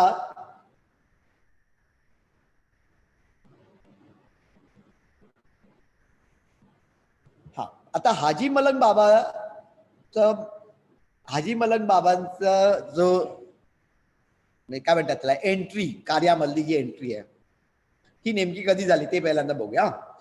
दादा कुठे होते? औदुंबर क्षेत्री होते आणि औदुंबर क्षेत्री नेहमी त्यांची सेवा चालायची. आणि आपण हे पण वाचलं की एक दिवशी त्यांना एकदम 5 पीठ दिसले स्वप्नामध्ये आणि 5 पीठ दिसल्यानंतर त्यावेळेला 5 पीठ कसे काय मला काय दिसले आणि ते घाबरून म्हणण्यापेक्षा काहीतरी स्वप्न पडल्यानंतर जागे झाले आणि त्याच्यानंतर त्यांच्या कानावरती शब्द पडले काय, इन्सान जाग उठा, अपना काम हो गया, इन्शाल्लाह इन्शाल्लाह. पण त्याला काय तेव्हा काहीच कळलं नाही. तेव्हा त्यांना काहीच कळलं नाही, एवढं फक्त कानावरती. आता मध्ये आपण विषयांतर केलं आणि आपण ही 2 आणि 14 आणि ही मुलाखत आपण त्याचा अभ्यास केला. आता पुढे बघूया हाजी बाबा कसे आले. श्री क्षेत्र औदुंबर येथे माझे वास्तव्य असताना मार्गदर्शनाप्रमाणे सेवा चालू असता गुरुपौर्णिमेचा दिवस होता. एक दिवस पहाटेपासून पूजा अर्चा पारायण चालू होते. या दिवशी इच्छा अशी झाली की काही उपदेश ग्रहण करावा व तशी प्रार्थना मी दत्तगुरूंना केली असता आज रात्री 12 वाजता परमपूज्य हाजी मलंग बाबा हे मुलाखत घेणार आहेत, तेव्हा तुझी ती इच्छा पूर्ण करते. असे शब्द ऐकू आले.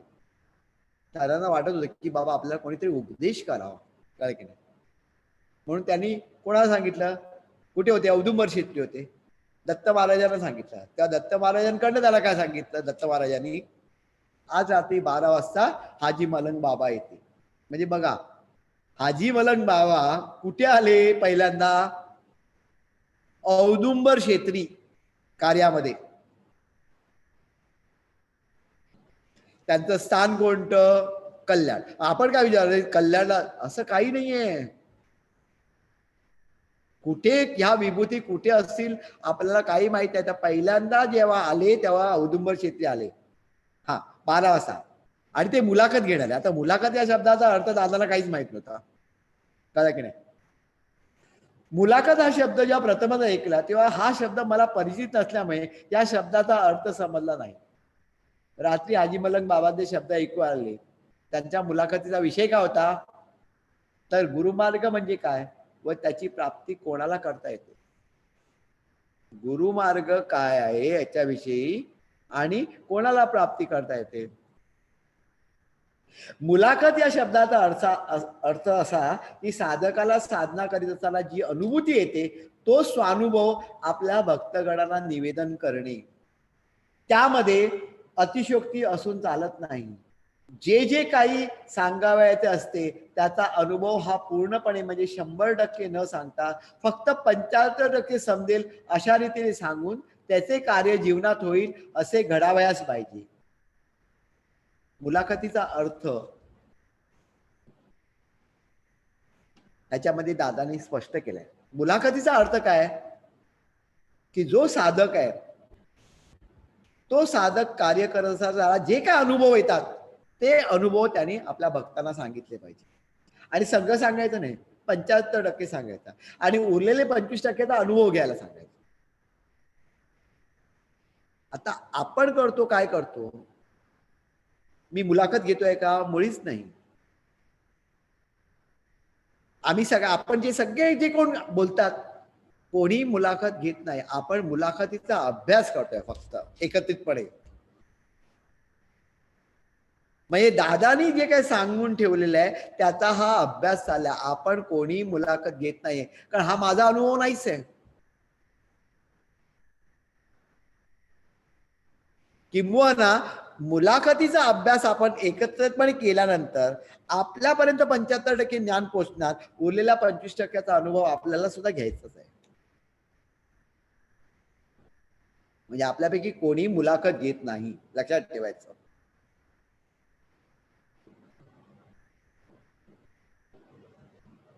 पंच्याहत्तर समजेल अशा रीतीने सांगून त्याचे कार्य जीवनात होईल असे घडावयास पाहिजे.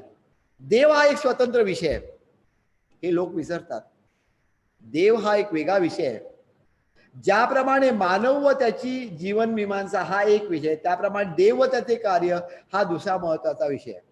म्हणजे काय, मानव आणि त्याचं जीवन हा एक विषय कंप्लीट वेगळा, आणि देव आणि त्याचं कार्य दोन वेगवेगळे विषय आहेत. इकडनं इकडनं लक्षात ठेवा, हाजीबाबांनी दादांना विचार करायची दिशा दाखवली. प्रथम ज्ञान काय, की दोन वेगळ्या गोष्टी आहेत. आता आपल्याला समजा सांगितलं सगळ्या गोष्टी, हे असं असं आहे तसं आहे, मग आपण ते कसं व्यवस्थित करतो की नाही, ह्याचा अभ्यास वेगळा त्याचा वेगळा करतो की नाही. तसं पहिल्यांदा कोणीतरी त्यावेळेला दादांना सांगितलं आजीबाबांनी, देव वेगळा आणि माणूस वेगळा, याची वेगळा करायचा, त्याचा अभ्यास वेगळा करायचा. संबंध कुठे आहे तो नंतर बघू, पण पहिल्यांदा विषय वेगळे आहेत. हे मूलभूत ज्ञान.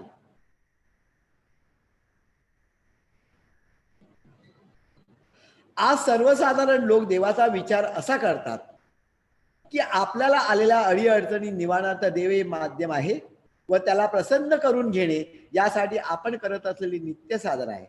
मी म्हणतो, ज्याप्रमाणे व्यायाम योगी शास्त्र आहेत व त्याचा अभ्यास गुरुशिवाय करता येत नाही, त्याप्रमाणे साधना विषय गहन आहे व तिचे ज्ञान होण्यासाठी गुरूंची आवश्यकता असते.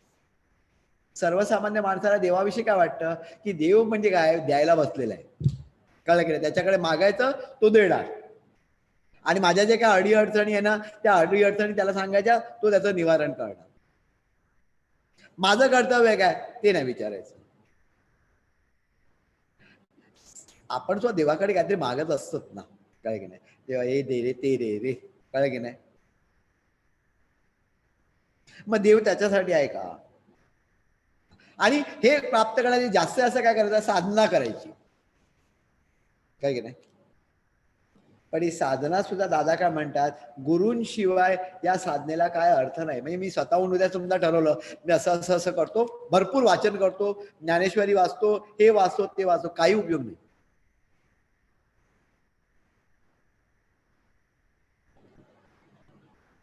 म्हणजे केवळ देवतार्जन करणं म्हणजे सत्कर्म करणं करतो आहे हे चुकीचं आहे. पुन्हा केवळ देवतार्जन करतो म्हणजे मी सत्कर्म करतो का सत्कर्म मिळवतो हे चुकीचं आहे, हे लक्षात असलंच पाहिजे. कारण काय होतं, ह्या इथे मी पैसे नेऊन गणपतीच्या देवळात सिद्धिविनायकला घालीन आणि बाहेर आल्यानंतर मी पाप करणार, लोकांना फसवणार, हे सत्कर्म होऊ शकत नाही. दादा आपल्याला सांगतात अगदी सोपी गोष्ट आहे, काही करू नको, वेगळ्या प्रकारचं सत्कर्म करू नको, पहिल्यांदा कर्तव्य करायला शिक तुझी जी काय ती.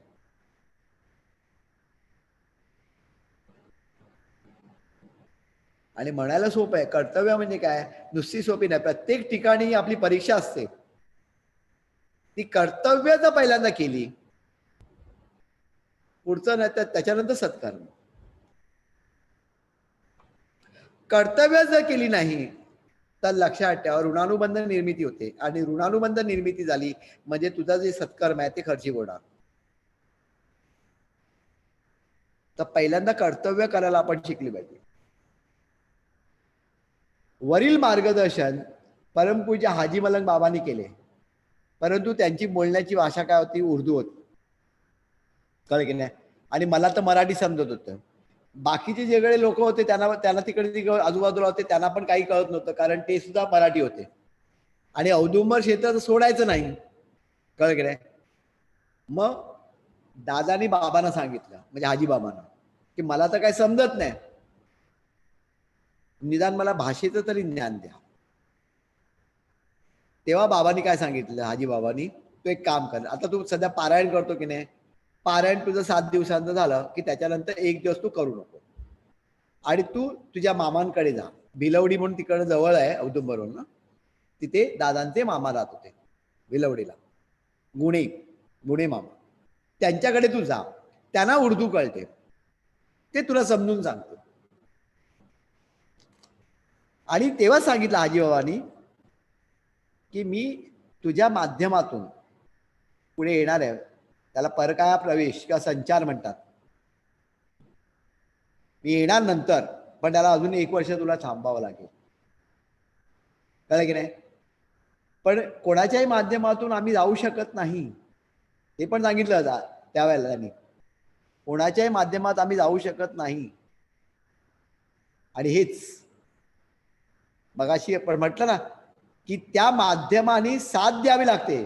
आम्हाला पोषक असे माध्यम देव जन्माला पाठवतो, पण हा प्रसाद देवाचा असून जोपर्यंत त्या साधकाकडून साथ मिळत नाही तोपर्यंत ते माध्यम जन्माला येऊन सुद्धा आम्हाला मेलेले असते, हे ऐकून रागावू नकोस. आणि त्याच्या आधीची वाक्य वाचतो, ते महत्वाचं आहे बघा, ऐका. त्याच्या आधीची वाक्य अशी आहे, हा म्हणजे मला जे मार्गदर्शन तुला करायचं आहे ते तुला समजेल, म्हणजे मामाकडे जा, ते तुला शिकवते, मग पुढे भाषा पण बोलता येईल. माझे आगमन मी तुझ्या ठिकाणी करणार आहे, परंतु त्यासाठी 1 वर्ष थांबावं लागेल. ही जी साधना आहे तिला परकाया प्रवेश किंवा संचार असे म्हणतात. जसे मुझे संचार करतात त्याप्रमाणे नाही, माझे वास्तव्य 7व्या लोकात किंवा त्याच्या पलीकडे आहे, किंबहुना बाकीच्या विभूती पण तिथेच आहेत, बाकीच्यांविषयी पण सांगितले. हे हाजी मलंग बाबांकडनं आलेले शब्द आहेत, लक्षात ठेवा. बाकीच्या विभूती पण तिथेच आहेत, कळलं का. हा, ज्याप्रमाणे सूर्य अनेक योजने दूर आहे पण त्याचा प्रकाश जसा जगाला दिसतो, पण सूर्य कदापि खाली येणार नाही, त्याचप्रमाणे आम्ही थोर विभूती पुनश्च भूतलावर येणार नाही. आम्ही त्या काळात जी साधना करीत होतो त्या साधनेतून ती शक्ती प्राप्त केली आहे, तिचा वापर आम्ही परकाया प्रवेश करण्यासाठी करत असतो, पण त्यासाठी जे माध्यम लागते ते मिळाले पाहिजे. हाजीबाबांनी सांगितलं ऐकलेली, कळलं का? इथे सगळा उलगडा होतो. आम्ही आलो नसतो, पण त्यांनी सांगितलं विश्वनियंतानी, कळलं की नाही? आणि आम्ही संचार करू शकतो, कारण खाली आलं की सगळे ऋणानुबंध वगैरे लागू पडतात. पण माध्यम मिळायला लागते. अशा माध्यमांची या जगतात कमतरता आहे. म्हणजे असे माध्यम सहजतेने मिळत नाही. आम्हाला पोषक असे माध्यम देव देतो, तो पाठवत असतो. पण हा प्रसाद देवाचा असून जोपर्यंत त्या साधकाकडून साथ मिळत नाही तोपर्यंत ते माध्यम जन्माला येऊन सुद्धा आम्हाला मेलेले असते. हे ऐकून रागावू नकोस. मी थोडक्यात काय, दादाला त्यांनी प्रवृत्त केलं की बाबा बघ, तुझ्या माध्यमातून कार्य करायला आम्ही तयार आहोत, पण त्याच्यासाठी तुझ्याकडनं होकार तू साथ घातली पाहिजेस. म्हणजे कुठे औदुंबर, पाच पीर, हाजीबाबा आले, उर्दूमध्ये बोलले, त्याच्यानंतर मग त्याला समजून सांगितलं. लक्षात ठेवा, हा हाजीबाबांचा कल्याण येथे असलेला दर्गा आहे, कळलं की नाही? हे नवनाथांचं स्थान आहे असं म्हटलं जातं. ही ती मजार आहेत बाबांची. हे व्यंगम दृश्य आहे हाजी मलंगा बाबांचा. आणि त्याच्यानंतर हा तो चष्मा, वरती तिथे पाणी मिळतं या इकडे, या ते पाणी भरून घरी लोक घेऊन जातात. कुठनं ते पाणी तिथे येतं कोणाला माहित नाही, त्याला चष्मा म्हणतात.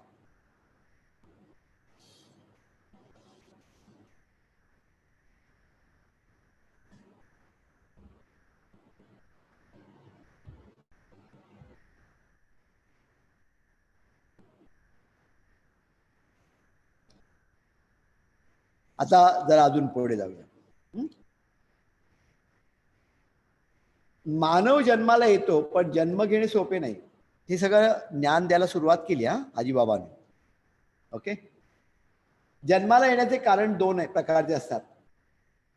एक जन्मकर्मामुळे व दुसरा जन्म आत्मा ह्या ऋणानुबंधातून मोकळे व्हायस असते म्हणून, म्हणजे परलोकाचं ज्ञान द्यायला सुरुवात केली. म्हणजे दोन प्रकारचे जन्म असतात हाजीबाबांनी सांगितलं. थोडक्यात सांगतो. एक काय की एक असा जन्म असतो की कर्मामुळे. कर्मामुळे म्हणजे काय, मागच्या जन्मी काहीतरी कर्म केलेले असतात आणि ते भोगायचे असतात या जन्मात. आता कर्म आणि आत्मा अशी जोडी असते, बरोबर? जन्म झाला, काही कर्म केली, हे झालं, गेले वरते. आता ज्या वेळेला खाली येतो त्यावेळेला पहिल्यांदा कर्म येतं आणि आत्माला खेचून घेऊन येतं. त्याला म्हणतात कर्मामुळे, कर्म ऋणानुबंधातला जन्म. म्हणजे कर्मामुळे कर्म आधी येतं आणि आत्म्याला घेऊन येतो, किंवा वासना परत्वे जन्म. आणि दुसरा प्रकार कोणता असतो? दुसरा प्रकार असा असतो की आत्मा येतो, कारण आत्म्याची इच्छा असते खाली जाऊन जे काय ऋणानुबंध शिल्लक राहिले ना ते संपून टाकायचे, म्हणजे त्याच्यातून मुक्तता झाल्यानंतर मी पुढच्या अवस्थेला जाऊ शकेन.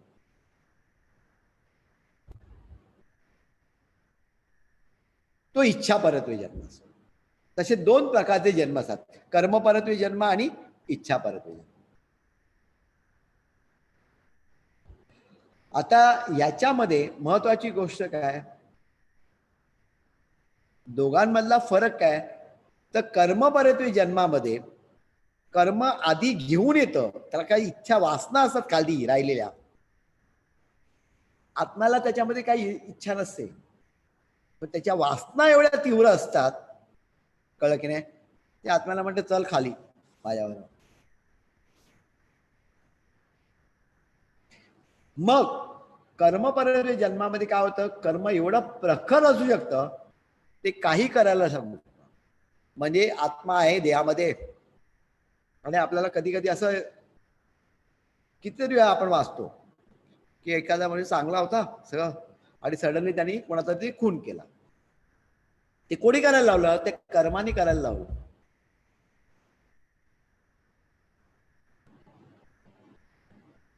त्याच्यानंतर पश्चाताप होतो, सगळ्या गोष्टी होतात, परंतु कर्म ती गोष्ट कर्माची ती वासना असते त्या गोष्टी, हा कर्म परत्वे जन्म. आणि दुसरा काय, इच्छा परत्वे जन्म. म्हणजे कर्म परत्वे म्हणजे वासना परत्वे आणि इच्छा परत्वे. म्हणजे कर्मामध्ये सुद्धा दोन आहेत, वासना परत्वे आणि इच्छा परत्वे. त्याच्यानंतर दुसरा जन्म जो आहे तो कार्य परत्वे जन्म. आणि त्याच्यानंतर तिसरा जो आहे तो कारण परत्वे जन्म. सर्वसामान्य आपण सगळी जी माणसं आहोत त्यांचा जन्म कर्म परत्वे आणि त्याच्यामधला वासना परत्वे असतो. याचं रूपांतर आपल्याला कशामध्ये करायचंय, इच्छा परत्वे पर्यंत करायचं आणि या जगताचा निरोप घ्यायचा. म्हणजे आपला जन्म हा कर्म परत्वे. पुढे आहे जन्मांचे प्रकार. कार्यपरत्वेमध्ये कोण येतं, कार्यपरत्वे जन्मामध्ये कार्य करण्यासाठी जन्माला आलेले बाबा आमटे, मदर टेरेसा, कार्यपरत्वे जन्म.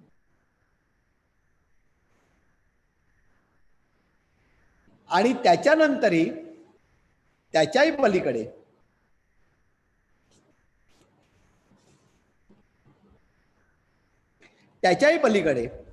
कारण परत्वे म्हणजे विशिष्ट कारणासाठी त्यांचा जन्म झालेला असतो, त्यांचा कारण परत्वे जन्म असतो. त्याच्यामध्ये आपले बाबा येतात, दादा येतात, सॉरी बाबा नाही दादा येतात. कारण या गुरुमार्गाची स्थापना करायची होती, ज्ञानेश्वर माऊली,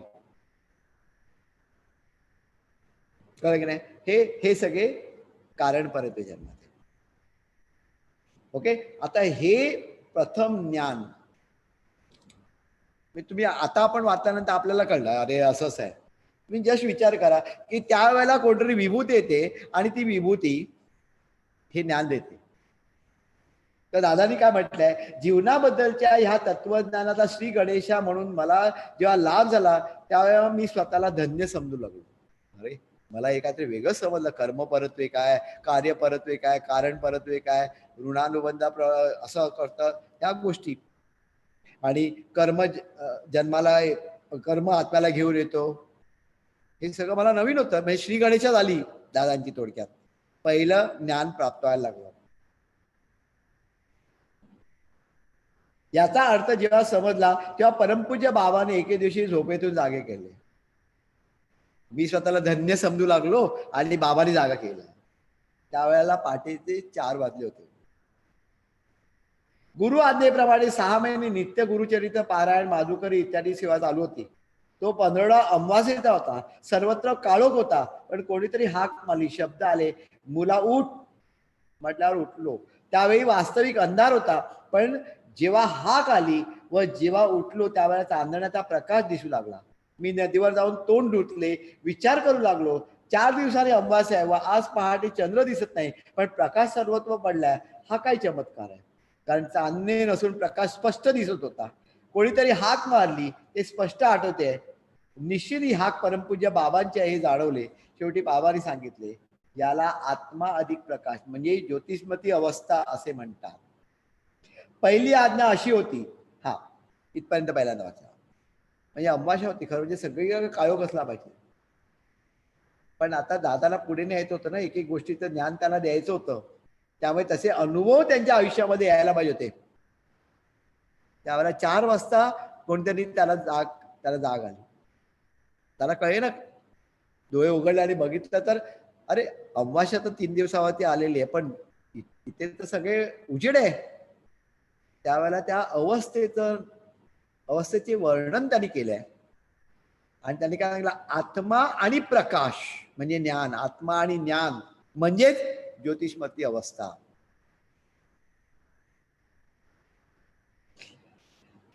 पहिली आज्ञा अशी होती की औदुंबरला जा. बरोबर आहे, आज्ञा काय झाली, औदुंबरला जा, गुरुचरित्र वाच, माधुकरी माग. ह्याचा अर्थ काय, तर विचार, आहार आणि विहार यांचे एकरूप होऊन जीवन प्रकाशमान व्हावे. म्हणजे तिथे पाठवलं कशासाठी, औदुंबरला जाऊन, औदुंबरला जा पहिल्यांदा, बरोबर आहे. त्याच्यानंतर गुरुचरित्र वाच, विचारांवरती कंट्रोल आला. त्याच्यानंतर माधुकरी माग, म्हणजे खाण्यावरती कंट्रोल आला, वासना सगळ्या गुल झाल्या. म्हणजे काय तर विचार, आहार आणि विहार यांचे एकरूपत्व होऊन जीवन प्रकाशमान व्हावे. लहानपणी भैरवनाथांनी मला प्रकाशात आण असे सांगितले ते. त्यावेळी पंटी लावली, पण पंटी किंवा निरांजन याचा अर्थ केवळ वात लावण्याचे भांडे एवढंच माहित होतं. पण त्याचं 3 लोकांवरची ज्याचं स्वामित्व असतं ते आपल्याला माहित, ते मला माहित नव्हतं. त्या अवस्थेचा लाभ घेण्यासाठी औदुंबरला आणले, कारण जगाचा उपद्रव होऊ नये म्हणून. म्हणजे एवढं लांब कशासाठी पाठवलं? कारण जर सर्वसामान्य माणसांसारखे आपल्यासारखे समजा कसं असते, तर सगळ्या गोष्टी त्यांच्या आल्या असं ना मध्ये मध्ये, पण त्यामध्ये येऊ नये, कुठचाही उपद्रव होऊ नये म्हणून त्यांना औदुंबरला लांब पाठवलं.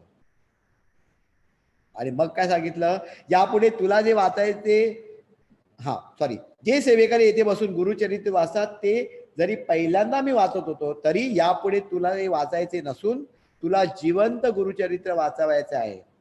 म्हणजे काय तर मनुष्य इह जगात का जन्माला येतो, त्याची सुटका जन्म मरणातून कशी करता येईल, हे ज्ञान जगात नाही, ते तुला येथे बसून जे गुरु सांगतील ते ऐकावयाचे आहे. याचा अर्थ गुरुचरित्र. या जगाची जी अवस्था, उत्पत्ती, स्थिती व लय या तत्वाप्रमाणे आहे, ही तुला समजली पाहिजे. त्यासाठी आज तुला प्रकाश दाखविला. यापुढे जग पाहण्यासाठी दुसऱ्या प्रकाशाची गरज नाही, अशी परमपूज्य बाबांनी सांगितले. काय अनुभव असेल हा. त्यावेळेला बाबा 4 वाजता उठवतात. ती ज्योतिषमती अवस्था म्हणजे आत्मा आणि ज्ञान, हे प्रकाश, प्रकाश. आणि काय सांगतात,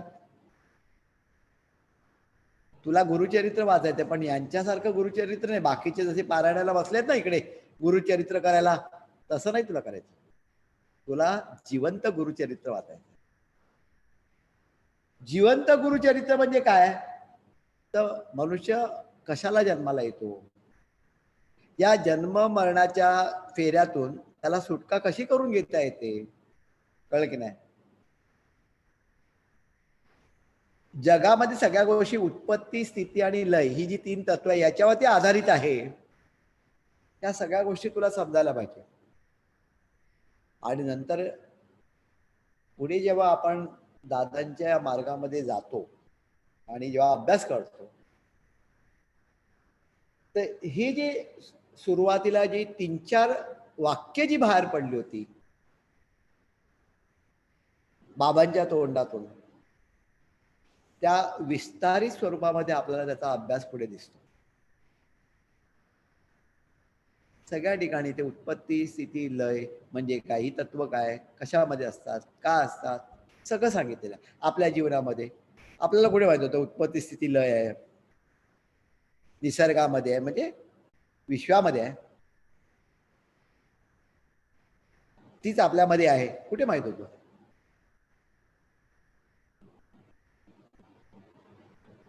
पण हे सगळं त्याच्यामध्ये पुढे एक्सप्लेन केलंय. पण इकडनं शास्त्राला, तत्वज्ञानाला सुरुवात झाली, असे परमपूज्य बाबांनी सांगितले.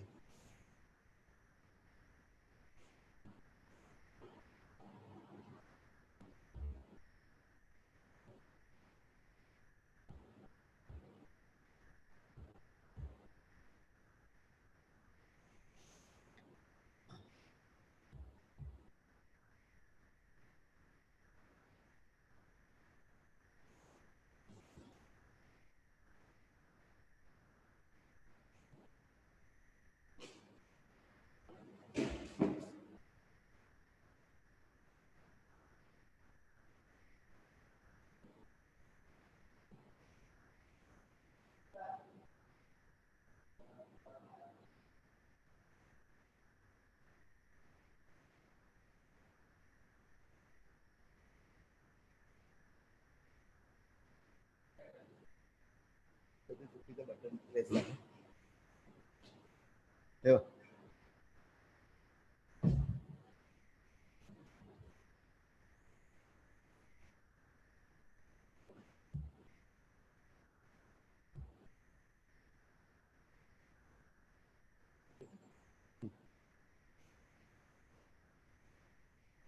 एक छोटासा आपण भाग पूर्ण करून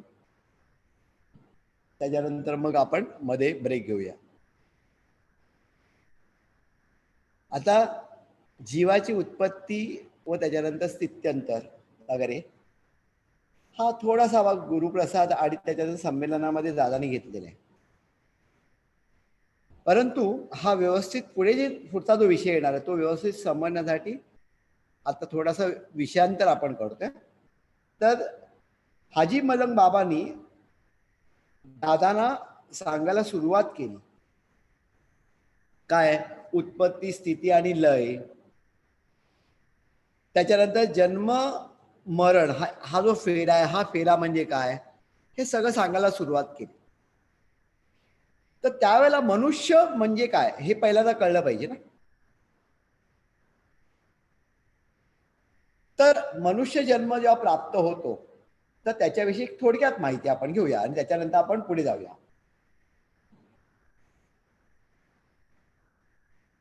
पुढे जाऊया म्हणण्यापेक्षा आपण मग ब्रेक घेऊया आणि त्याच्यानंतर मग आपण पुन्हा एकदा 4 वाजता सुरू करू. 15 मिनिटात आपण बरोबर थांबूया.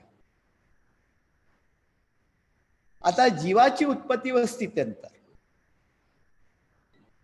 काय म्हटलंय, निसर्ग धर्म काय, निसर्गातील वातावरणाची पंचतत्वात्मक गती आहे त्यापासून जीव जन्माला येतो आणि प्रत्येक योनीतून दुसऱ्या योनीत स्थित्यंतर होण्यासाठी निसर्गातील गतीच कारणीभूत असते. आता आपण नेहमी ऐकतो 84 लक्ष योनीतून 84 लक्ष योनीतून स्थित्यंतर होत होत होत मनुष्य जन्म प्राप्त झाला.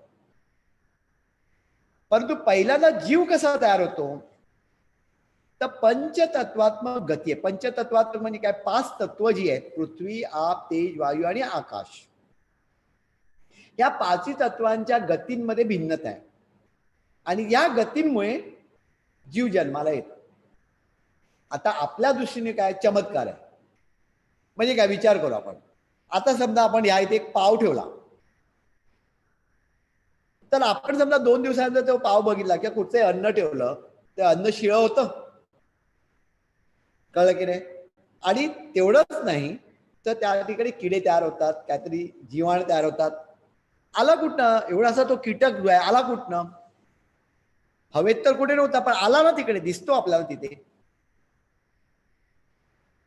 हा आला कुठे, कसा आला, कारण का, तर पंचतत्वात्मक जी गती आहे त्याच्यापासून जीव जन्माला येतो आणि एका योनीतून दुसऱ्या योनीत असं स्थित्यंतर त्याचं चाललं असतं आणि 84 लक्ष स्थित्यंतर झाल्यानंतर त्याला मनुष्य जन्म प्राप्त होतो. ओके. आता ही 84 लक्ष स्थित्यंतर कशासाठी असतात, तर यवनीमधील इंद्रियातील अवयांची कमतरता जी आहे ना ती दूर करण्यासाठी. म्हणजे बघा आपण असं म्हणूया की आता समजा अगदी छोट्यात छोट्या किड्यापासून कीटकापासून सुरुवात करत करत त्याच्यानंतर मग लक्षात ठेवा सरपटणारे प्राणी असतात, मग त्याच्यानंतर पाण्यामध्ये पोहणारे असतात, मग उडणारे असतात, असं करत करत कुत्रा, मांजर, असं करत करत त्याच्यानंतर माकड, गोरिला, असं करत करत शेवटी मनुष्य जन्म प्राप्त होतो. आता जर आपण विचार केला की अगदी त्या कीटकापासून आपण मनुष्यापर्यंत आपण पोचलो, काय केलं निसर्गाने, निसर्गाने जी कमतरता होती ना ती कमतरता भरून काढली.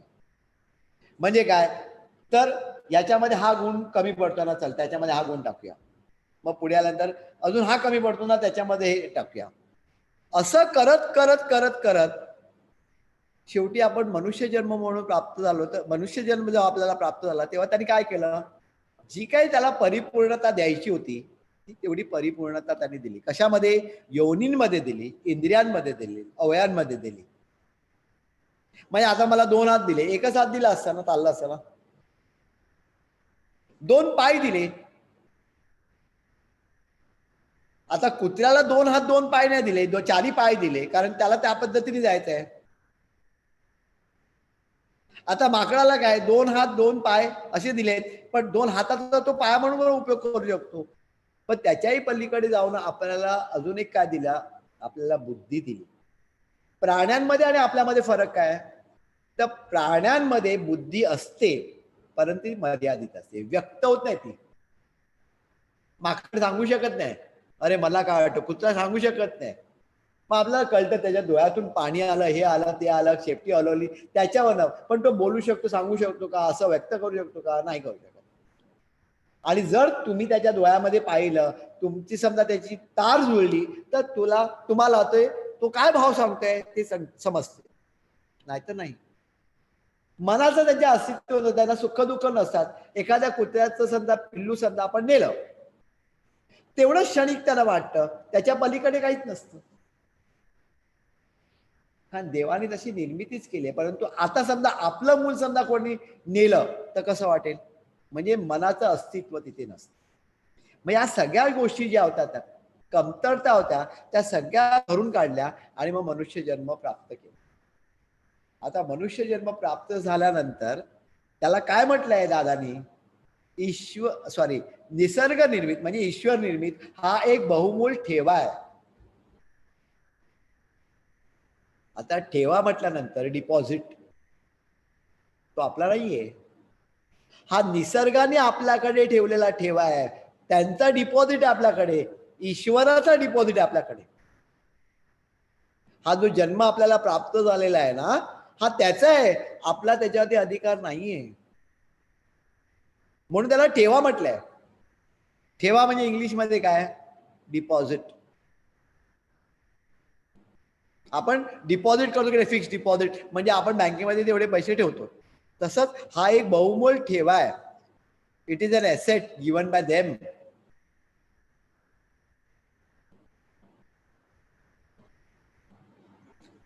आता पुढे जाऊया. आता ज्या वेळेला पहिल्यांदा मनुष्य जन्म प्राप्त झाला, पहिला म्हणजे आता आपला कितवा मनुष्य जन्म आहे माहित नाही, 8वा आहे, 10वा आहे, कितवा आहे माहित नाही. असं समजा की आपण त्या कीटकापासून सुरुवात करत करत करत करत करत करत करत करत आपल्याला मनुष्य जन्म प्राप्त झाला. पहिला मनुष्य जन्म प्राप्त झाला. पहिला मनुष्य जन्म जेव्हा प्राप्त झाला त्यावेळेला ईश्वराचा मूळ संदेश काय होता? की जीवन अनाठाई खर्च न होता एका सत्कार्यार्थ किंवा सत्कारणी व्यतीत होऊन या जगताला ज्ञान देऊन सुलभपणाने या जगताचा निरोप घेणे. म्हणजे कशामध्ये अडकू नको, चांगल्या गोष्टी कर, सत्कर्म कर, तुला जे काही ज्ञान प्राप्त होते ते इतरांना दे आणि ते जगताचा निरोप घे. आता हा जरी ईश्वराचा मूळ संदेश असला तरी हा ईश्वराचा मूळ संदेश कोणत्याही जन्मी लागू पडतो.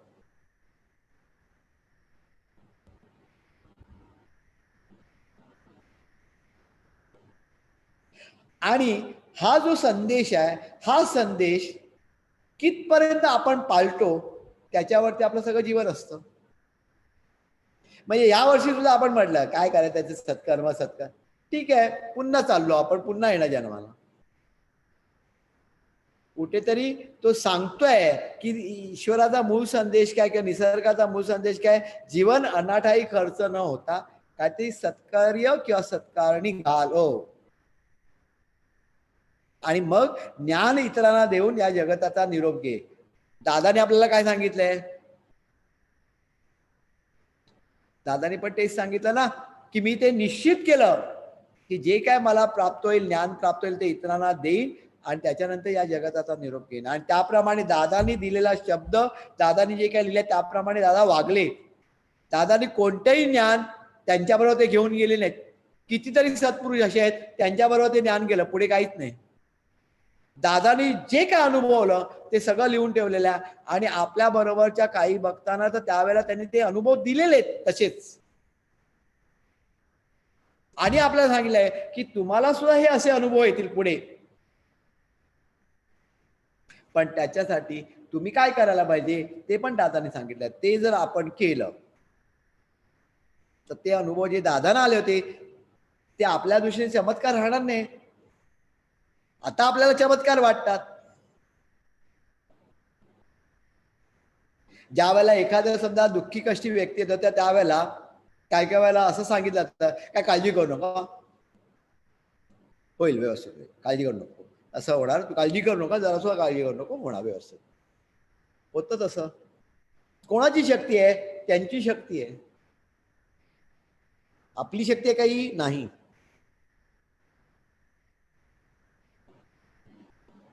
पण ते पाठीशी राहतात. म्हणजे काय, आपल्याला एक गोष्ट लक्षात असलं पाहिजे की पहिला जो जीव आहे हा जीव, जीव म्हणजे काय, तर जीव म्हटल्यानंतर सगळे प्राणी मात्र आपण असं समजा. आणि इवन मनुष्याचा पहिला जो जन्म आहे ना, तो जो जीवाचाच आहे.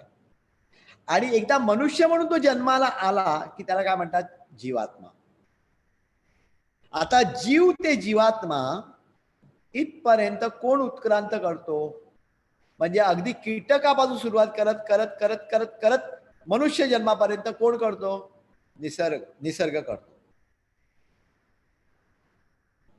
आणि ते सगळे जे आहेत ना, ते निसर्गाप्रमाणेच वागतात. लक्षात ठेवा. भाद्रपद महिन्यामध्ये कुत्र्याला पिल्लं जास्त होतात, कळलं की नाही. त्याच्यानंतर पावसाळा जेव्हा असतो त्यावेळेला वाघ, सिंह यांना मुलं जास्त होतात. दादाने सांगितलंय मनुष्य हा एकच असा प्राणी आहे, त्याला वर्षभर मुलं होऊ शकतात आणि कधी होऊ शकतात. म्हणजे थट्टेत म्हटलंय, पण खरं आहे ते. वाघाने समजा एक शिकार केली, तो व्यवस्थितपणे खातो, शिकार करणं त्याचा धर्म आहे.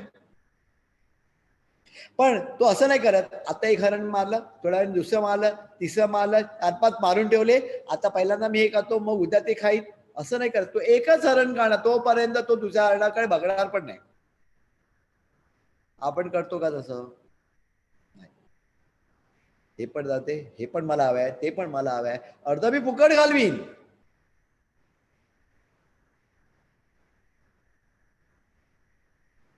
तर या प्राण्यांमध्ये आणि आपल्यामध्ये फरक काय? त्या प्राण्यांमध्ये सगळे जे आहेत षडरिपू, जे माणसामध्ये षडरिपू आहेत, ते त्यांच्यामध्ये गुण आहेत. काम, क्रोध, लोभ, मोह, मद, मत्सर, हे सगळे आपल्यामध्ये षडरिपू आहे. कारण ते प्रमाणाच्या बाहेर गेल्यानंतर ते षडरिपू होतात. दादानी काय म्हटलं माहितीये का यांच्याबद्दल? ह्याच्यापैकी सगळ्याचं प्रमाण असलं पाहिजे. काम, क्रोध, लोभ, मोह, मद, मत्सर, सगळ्या गोष्टीचं थोडं थोडं असलं पाहिजे. म्हणजे जेवण स्वयंपाक जर व्यवस्थित चविष्ट करायचं असेल तर जसं मिठाची आवश्यकता आहे, साखरेची आवश्यकता आहे, काही कमी असेल तर मग आपल्याला असं वाटतं अरे हे कमी आहे. काही जास्त असेल तरी मग आपल्याला वाटतं अरे खारट आहे, जास्त गोड झालं.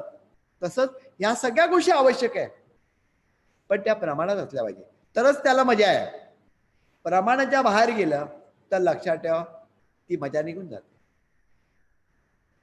म्हणून पहिला मनुष्य जन्म हा काय होता, 100% सत्वगुणी होता. आणि अजूनही जेव्हा आपण जन्माला येतो त्यावेळेला 100% सत्वगुणीच असतो. मग आपल्यावरती होणारे संस्कार आई वडिलांचे आणि इतरी जनांचे, या संस्कारामुळे मग आपल्यामध्ये बदल होत जातो. मनुष्य जन्माला आल्याबरोबर चोरी करायला लागतो का? नाही. मनुष्य जन्माला आल्यावर ते खून करायला लागतो का? नाही. म्हणजे काय वाईट गोष्ट, चांगल्याच गोष्टी करत होतो, त्याच्या दृष्टीने सगळ्या गोष्टी चांगल्याच असतात. पण त्याच्यावरती जसे संस्कार होतात हळूहळू हळूहळू हळूहळू, त्याप्रमाणे मग त्याच्यामध्ये जे असलेले जे गुण आहेत ते सुद्धा बाहेर यायला लागतात. तर अतिशय महत्वाची गोष्ट आहे, जीवात्मा ते आत्मा आणि आत्मा ते परमात्मा. आता जीव ते जीवात्मा हा जो प्रवास आहे हा कोणी केला? निसर्गाने केला. निसर्गाधीन आहे तो उत्क्रांत करण्याचा. परंतु पुढचा जे आहे ना, जीवात्मा ते आत्मा आणि आत्मात्मा ते परमात्मा, हे जे आहे हा विकास आता आपल्याला स्वतः करायचा आहे. पुढे जन्माचे प्रकार सांगितलेले आहेत.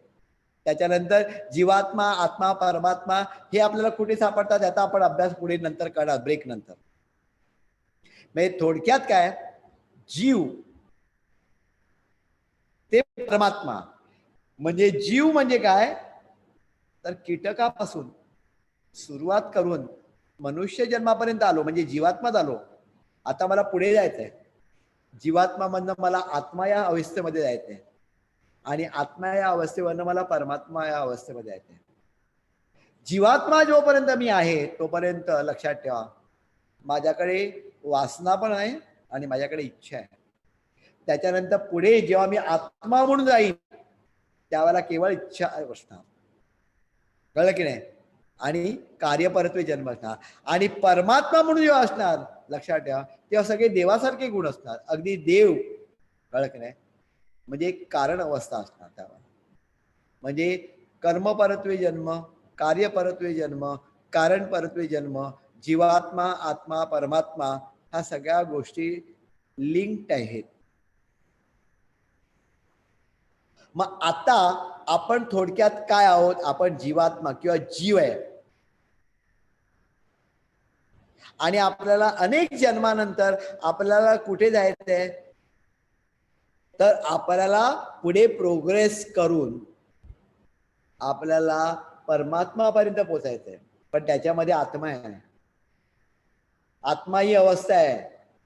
म्हणजे थोडक्यात काय जीव ते शिव, परमात्मा म्हणजे शिव असे अनेक जन्मानंतरचा हा प्रवास आहे.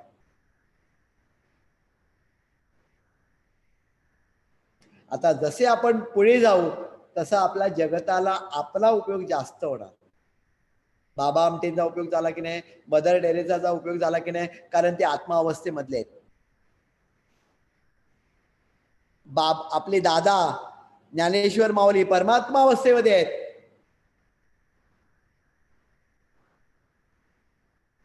आणि आपण काय, आपण इकडे जीवात्मा अवस्थेमध्ये आहोत. तर आपल्याला पुढचा प्रवेश करायचा म्हणजे आत्मा आणि परमात्मा. आणि हे जेव्हा होईल त्यावेळेला सगळीकडे देव असतील, सगळीकडे परमात्मा असतील, सगळीकडे आत्मा असतील. असं जेव्हा होईल त्यावेळेला विश्वशांती प्रस्थापित होईल आणि ते आपल्या कार्याचं काय ध्येय आहे. आता आपण ब्रेक घेऊया. 2 वाजलेले आहेत. 4ला एक 5-1 मिनिटं असताना किंवा 3:45 वाजता असं समजा, 3:45 वाजल्यापासून तुम्ही लॉग इन करायला सुरुवात करा. 4 वाजता आपण सुरुवात करू. मग 4 ते 5:30 1.5 तास घ्यायचा. 5:30 ते 6 किंवा एक 15-20 मिनिटाचा आपण परत येऊ शकलो तर 15-20 मिनिटं चहा घेऊ आणि त्याच्यानंतर मग शेवटच्या सत्राला सुरुवात करू. अजून बराच विषय पुढचा राहिलेला आहे, कारण आता आपण औदुंबर येथे पोहोचलो. हाजी मलंग बाबांचा संचार म्हणजे आगमन झालं. हाजी मलंग बाबांनी काय सांगितलं त्याचा अभ्यास आता आपला झाला. आता अजून पुढे 3-4 विभूती यायचे, परंतु हाजी मलंग बाबांचं जेवढं कॉन्ट्रीब्युशन आहे आणि त्याच्यानंतर जिलानी बाबांचं कॉन्ट्रीब्युशन जेवढं आहे ते सर्वात जास्तीत जास्त कॉन्ट्रीब्युशन आपल्या मार्गामध्ये. त्याचा अभ्यास आपला झाल्यानंतर बाकीचा आपण शेवटपर्यंत आपण हा अभ्यास जेवढा होईल तेवढा पुढे नेण्याचा प्रयत्न करणार. नमस्कार.